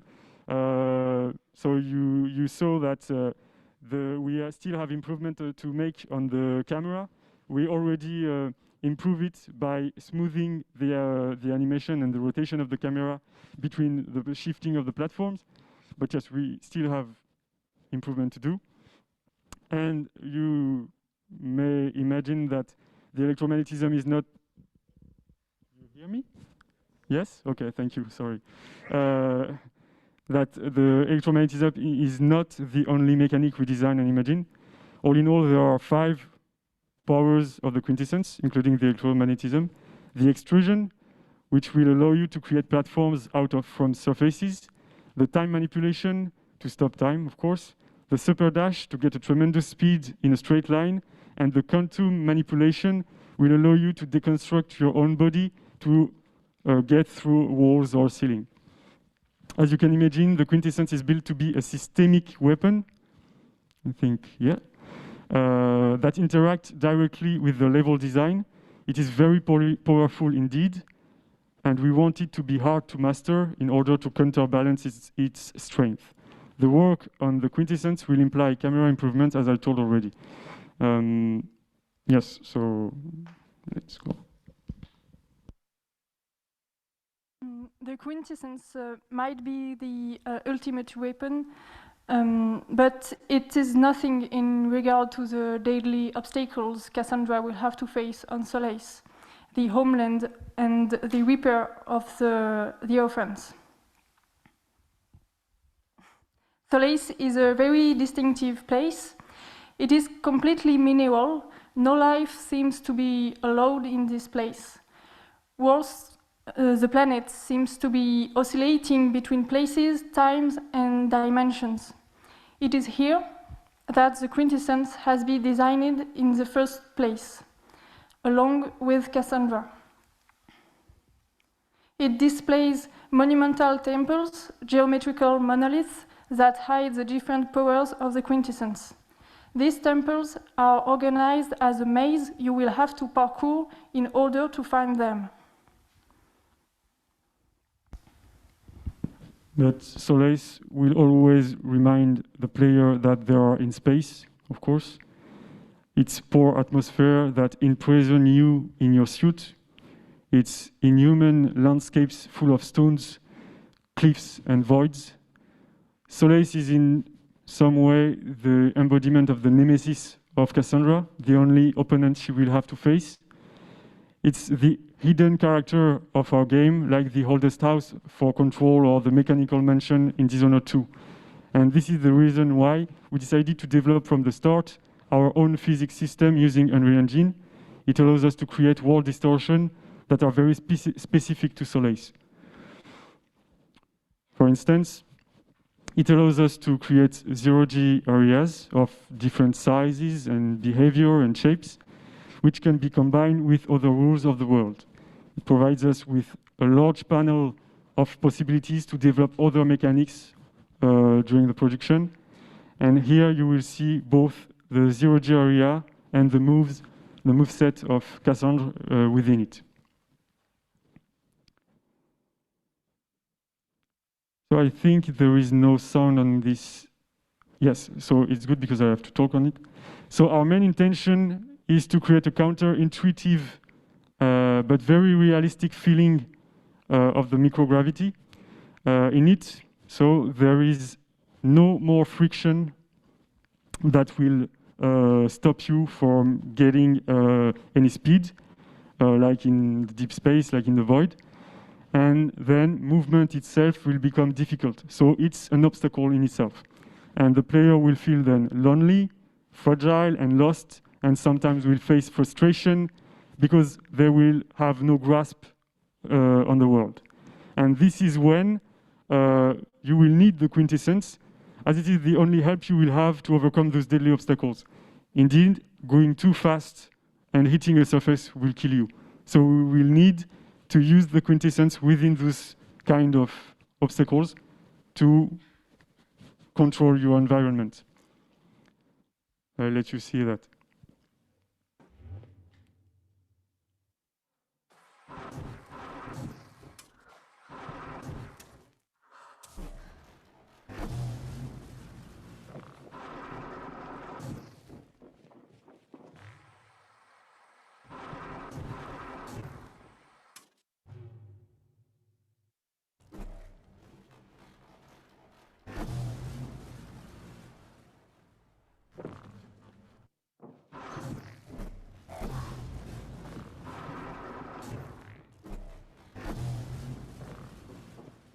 All right. What we're looking for is a systemic cohesion within the mechanics and between the mechanics and the world. So that's why we decided to build the level design around the mechanics and not the contrary. To give the player a feeling of meaning despite their feeling of being lost and being upside down. To summarize, Cassandra comes to Solace to end the Hierophants and kill them thanks to their own artifact, the quintessence. But what you have to know, what you need to know is that when she arrives, she finds closed doors. The main sanctuary is silent. To gain revenge and kill the Hierophants, she will have to explore the planet and survive. She will need, and you will need, to gather the 5 interactions through 4 temples to gain the end, the access to the last temple, and the quintessence suit, what we call the quintessence suit, which is an upgrade of the suit of Cassandra, and which will allow you to travel through black holes. This is the idea. So here is a schematic map of Solace. It's very schematic. So your goal is to open the first monolith in the center. It's a spherical one. And for that, you will need to gather the 5 interactions, the different powers.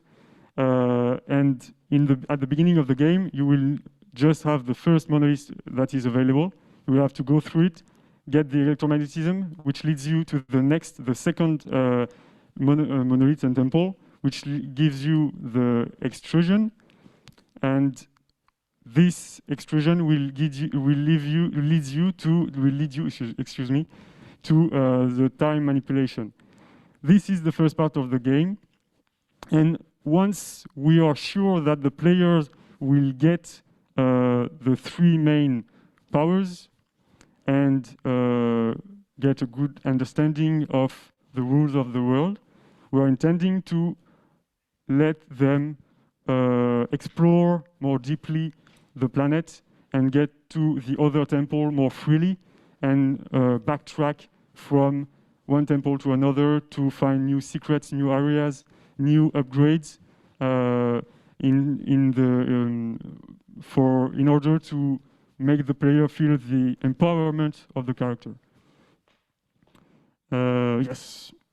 So that's it. You can see that there are hidden pathways and the fact that the different temples are either in the air, levitating, or in the underground. In terms of production, as I told you already, we don't have a producer yet. So yes, we are in the beginning of the pre-production now. And during this pre-production, we need to, for the next period of pre-production, we need to overcome different challenges, including the polishing of our 3Cs. To get deeper, I'm sorry, I'm getting very dry in my helmet. So if you allow me, I'll just drink one and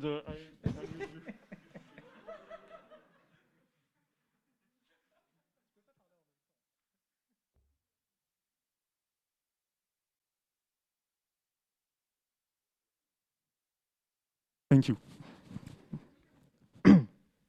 So we want to polish our 3Cs, getting deeper in the world building, and make more research on development in terms of accessibility, motion sickness issues. You will see in the demo we still have some. Concerning the production itself, we want to iterate on each and every quintessence mechanic one by one in order to build a level and the level design around it. And building this production loop between each feature will lead us to deliver a build that will help us to talk to the investors or the people that could help us to realize the game. So yeah, 5 powers, 5 tempos, and a lot of technical and accessibility challenges. I won't talk more about this because it's not my job and I don't really know a lot about it. I will make you some precision for the vertical slice that will follow. It takes place in the first temple that you can explore. This one, and so Cassandra knows that she has to reach what we call the direct chamber. The direct chamber is the place where you can find the quintessence ability.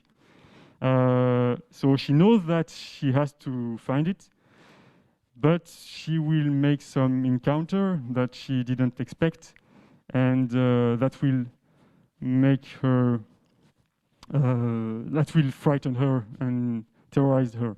So the relationship between her and Abel will be quite conflicting, but it's just the beginning. So what I can say is to pay attention to the development of the environment, the minerality, and also the difficulty of the gameplay, and sometimes maybe the onirism of the display. And what we wanted to emphasize on this demo is the atmosphere of the game and maybe the early lineaments of the story. So let's begin.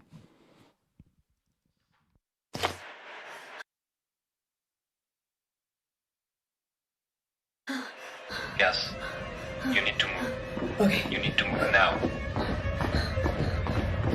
Abel! Abel! Is it still behind me?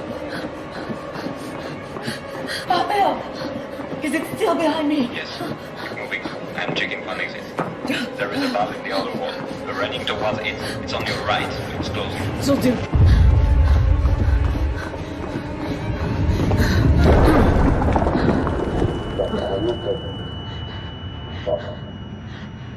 Cass, are you okay? No. No, I'm not fucking okay.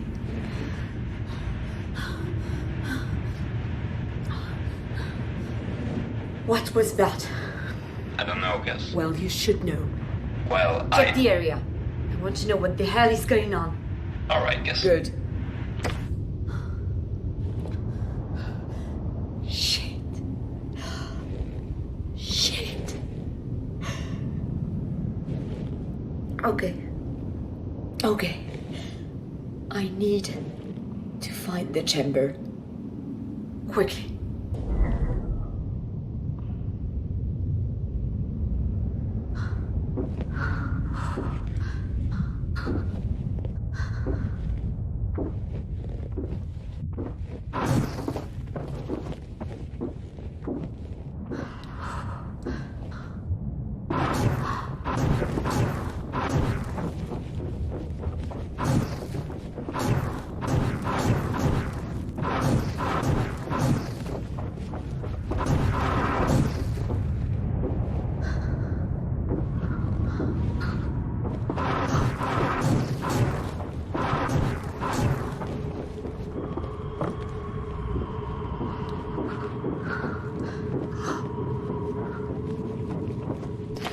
Again, these 0G areas are outside too.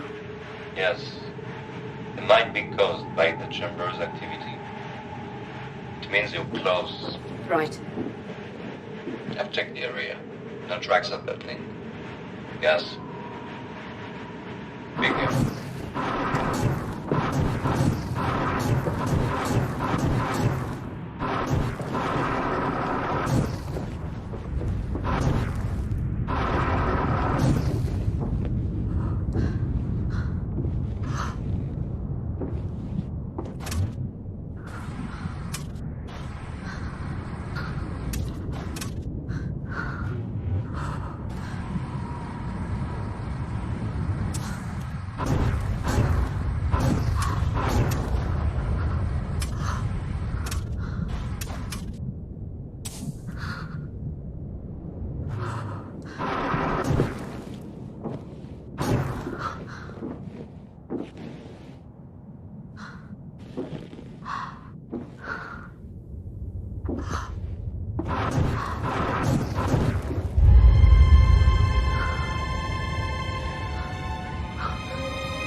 Interesting.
Cassandra, do you hear me? Yes. Yes. I'm here. You survived. Apparently. The song. Did you? Yes. You did well. Yes. Do you remember this song? No, I don't. It was stored in my passive memory. You must have put it there, so I used it. Right.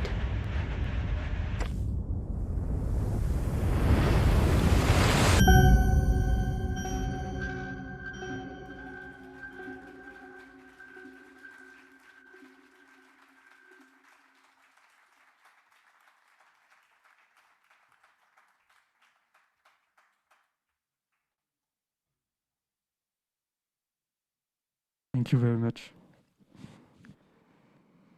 Okay, so just to remind you, our game is based on a strong atmosphere and original mechanics that play with time and space. Cass is here to kill the Hierophants. She's determined, very strong, very agile. And we think that, yeah, this is very important for us.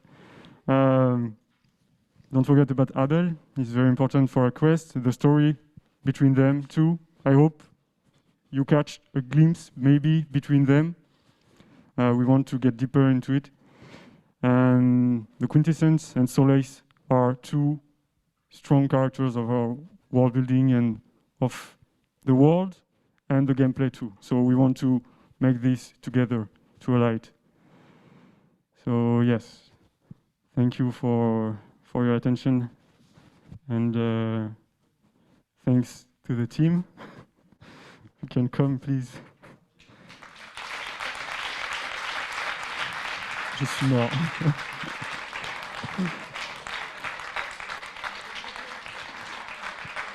Yes. Yeah. So maybe I just resume. Programmers, Luis Carrez, Mathieu Belkenshire, messieurs. UX and UI, Aurélien, Mr. Sound and Music, Thomas.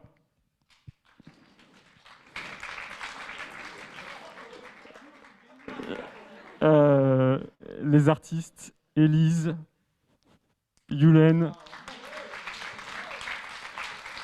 mais aussi les sous-traitants. Miguel, où est-il? Ah, il est là. Miguel, Théophile, merci beaucoup. Les acteurs, donc Julia et Adrien, qui ne peuvent pas être là aujourd'hui, mais... Ouais. Et notre manager, du coup, Nicolas, qui est malade et qui n'a pas pu être là, donc on lui dédie quand même la conférence. J'espère qu'il se remettra bien. Bon, et puis les GD, voilà. Donc, Fanny, Ida et moi.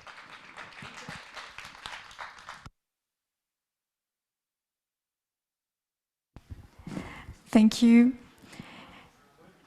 So who wants to react? Yes, Marion.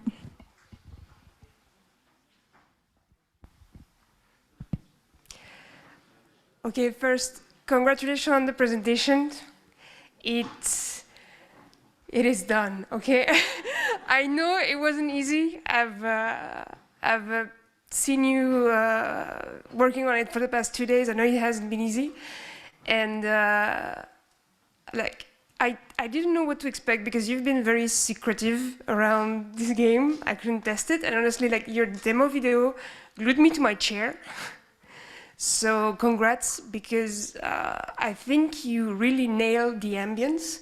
Like, watching your video here from the big screen, I hope it was also good for the people who are in remote, because here on the big screen, I felt like I was in a spacesuit, and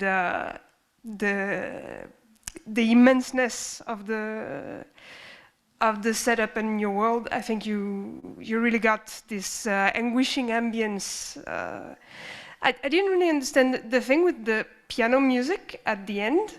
I was wondering, is it supposed to come from the world, or is it Abel playing it? I don't know if it worked for everybody, but it felt very, very disturbing, actually. So, what was the idea behind it? Yep, the idea was to have an audio beacon, sort of like a way to guide Cassandra to the exit that was played by Abel, since the communication was broken. And since he didn't want to just keep on calling her, he just played a song that he knew she knew. That's from her past and from their past together. But he doesn't remember it because of reasons. And so he plays it again and again. And as soon as she hears it, she knows it's Abel. That was the point. It's a bit difficult to convey during the short demo, and we had to cut a bit of dialogue as well. So, yeah. Okay, but it really worked. And also the hierophant, what you call the praises, I think, in the previous, are also very disturbing. That was cool. Thanks. Thank you, Mario. David, you want to react as well? Yeah, so when you started, I was worried. I didn't feel like it was a coherent presentation. It was a technical prototype. So I probably would have skipped the earliest portion of that, the technical prototype about movement in the suit, and the explanation there, and gone right for that, the vertical slice. I think it's a much stronger part of your presentation. So I went from being very worried to, of all of the games I saw today, wanting to finish this one. Right? I liked all the presentations today, but this is the one at the end that has me. I've got some goosebumps. I want to know what happens next. I loved Cassandra, great voice acting. I don't know who directed her work, but that was really, really well done. I want to know who that character is and what her story is. The environment felt weak.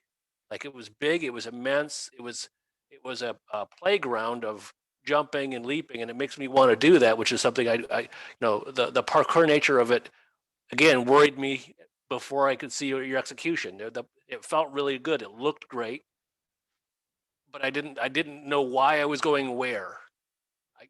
Maybe if I'd been playing and it had been introduced and there was more context, I would have known. But I was disoriented, and maybe that was intentional. But you use a lot of very primitive shapes, and I think that my expectations are higher for the sort of. I'm expecting a dangerous beauty in your environment, and I would like to see more of the beauty. I think your team could do this. After seeing the whole presentation, I think if your team was given time, you could get there. But I don't think you have it yet. But again, I'm very, very intrigued, very impressed. Thank you very much. The beginning of the presentation was weak, and we were aware about that, and we put everything on the vertical slice. So it was not intended. But thank you. Thank you, David, for the feedback. Lionel? Hello. Who are you people? Who are you? Like you start a presentation telling us that you want to imitate Mirror's Edge and Alien, and you will see my notes after 20 minutes. I think you would, you maybe would, if I reread it, right? But I'm like, where are they going?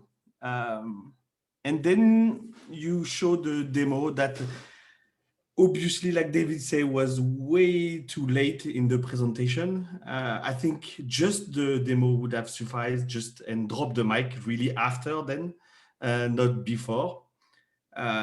Amazing ambience that you put there. The character of Cassandra is someone that you want to meet. She can hold her head up against a replay in Alien or someone, the character in Mirror's Edge, really well written, really well realized. I don't know who took care of the realization of that demo, but he can apply and with that demo in hand to any studio in the world. I'm pretty sure about that. Superb team effort. I felt the pain for the first 20 minutes of painful development. I was worried, like David said, and then you pull it off. Almost you did that on purpose. And if done on purpose, it's genius. Well done. I think I don't need to go through some things that are maybe a bit weak. Unlike David, I like the barren environment. I think that pulls you into making sure that the mechanics are clearer, etc., etc. You can always do more, but it's smart, it's powerful. There is things that are not perfect, obviously, but congratulations. Well done, guys.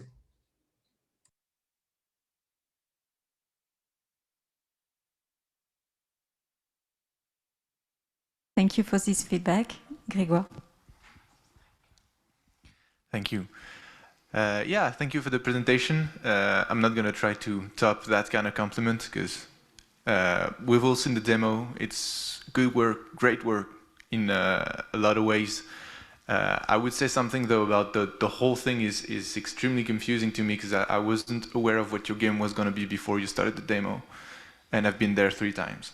So I was expecting, like, you know, it's the last presentation of the day. It's either like really good or really, really bad. Like, good thing for you, it was really good, right? So I would say on getting into the deeper side of things, readability goes out the window really quick, especially when you go, you know, into 0G and stuff like that. And so getting a reading of where you're supposed to be going, and especially one of the first 0G area, like, we don't know exactly the way, but the work that you do with the planet makes it so that there's always like kind of a way you want to run on or something, and it's kind of a good way to have the player just want to, you know, engage with the environment. Again, it's a smart thing to do parkour on there because you can do whatever kind of shape you want to do, and so I'm excited to see what kind of stuff you're going to come up with. Again, the quintessence is a bit of a weird one, like the magnet on the plates looks really good. I don't know if it's not a little bit obvious and it's going to be a little bit out of breath at some point in the later stages of the game, like at some point, you know, how does that recombine with the other stuff? But I mean, if you can come up with that kind of things, then, you know, maybe you can recombine and get to a really great point. So yeah, great work all around. Especially the 3 Cs that are, you know, for a student project of 4 months. You gotta say it's really good, so congrats.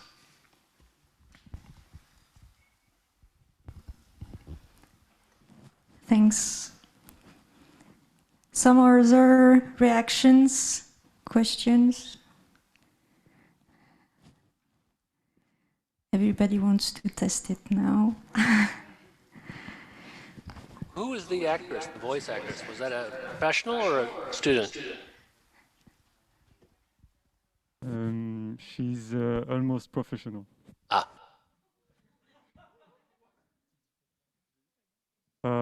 She's one of my friends, a very close friend, and yeah, when I was writing the scenario of the game, I was thinking about her. So she's we made theater classes together. So she's an actress of theater, coming from theater, and she's very interesting and fond of video games. So it's a good opportunity for her. I hope you will see her in other video games. She should be applying, and she should be applying at our studio, so.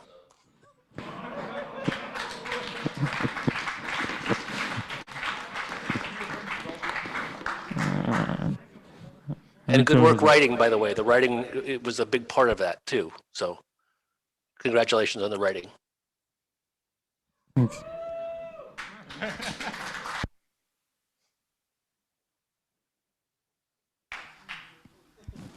Thanks, David.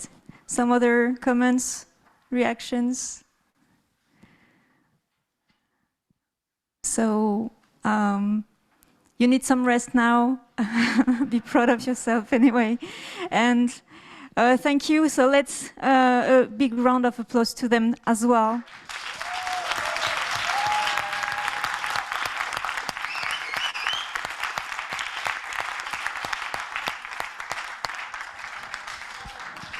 Congratulations to all the teams of today. And maybe before letting you maybe come down for a last picture, I would like, well, maybe you can come and I will give the mic to Marion for final words. But just before that, I just want to remind all the jury members and all the people following, remember that they made that under particular circumstances. So they made their first year completely locked down. They made their first year project completely locked down. It was not exactly locked down for this project, but they didn't really have normal conditions to work. Don't remember that. We thought that some of the teams missed people. So please, a huge round of applause. Congratulations to all of you.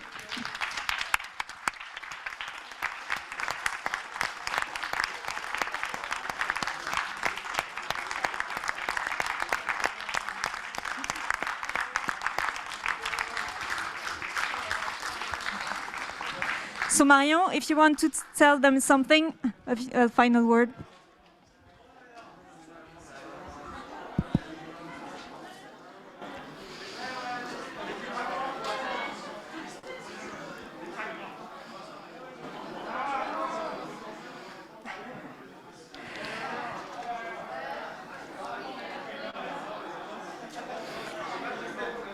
I'm going to take a picture of you. Okay, so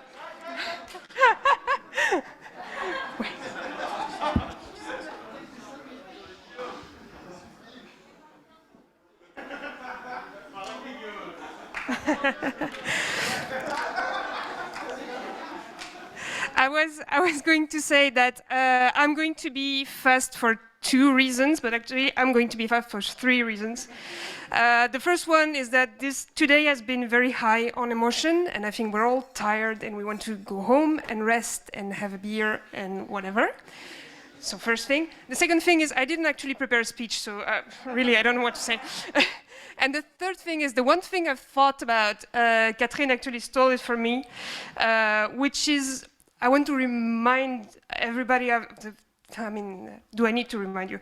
But of the circumstances that we had, that you had during this project, it's hard. It's hard for professionals with decades of experience. And so do not underestimate what you did this semester. And the results of what you achieved, it's honestly, I've been mind blown to work with you.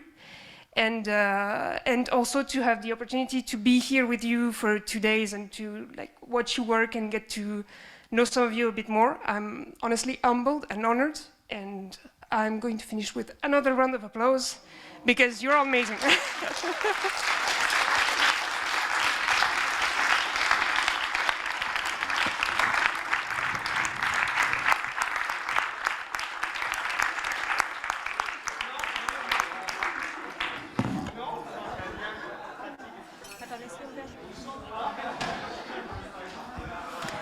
And as we like to say thanks, I want to thank also the technical teams, the administration.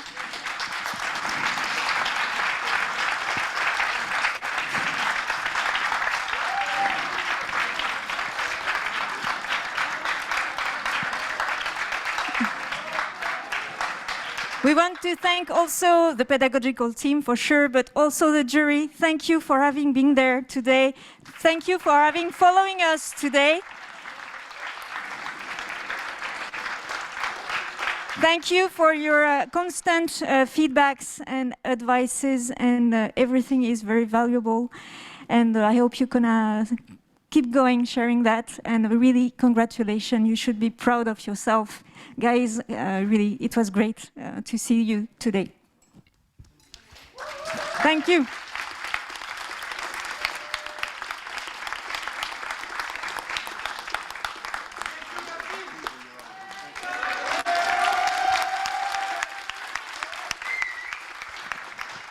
Thank you. Okay, we missed just the party just after that, but we're gonna try to find new comments. Thank you. It was really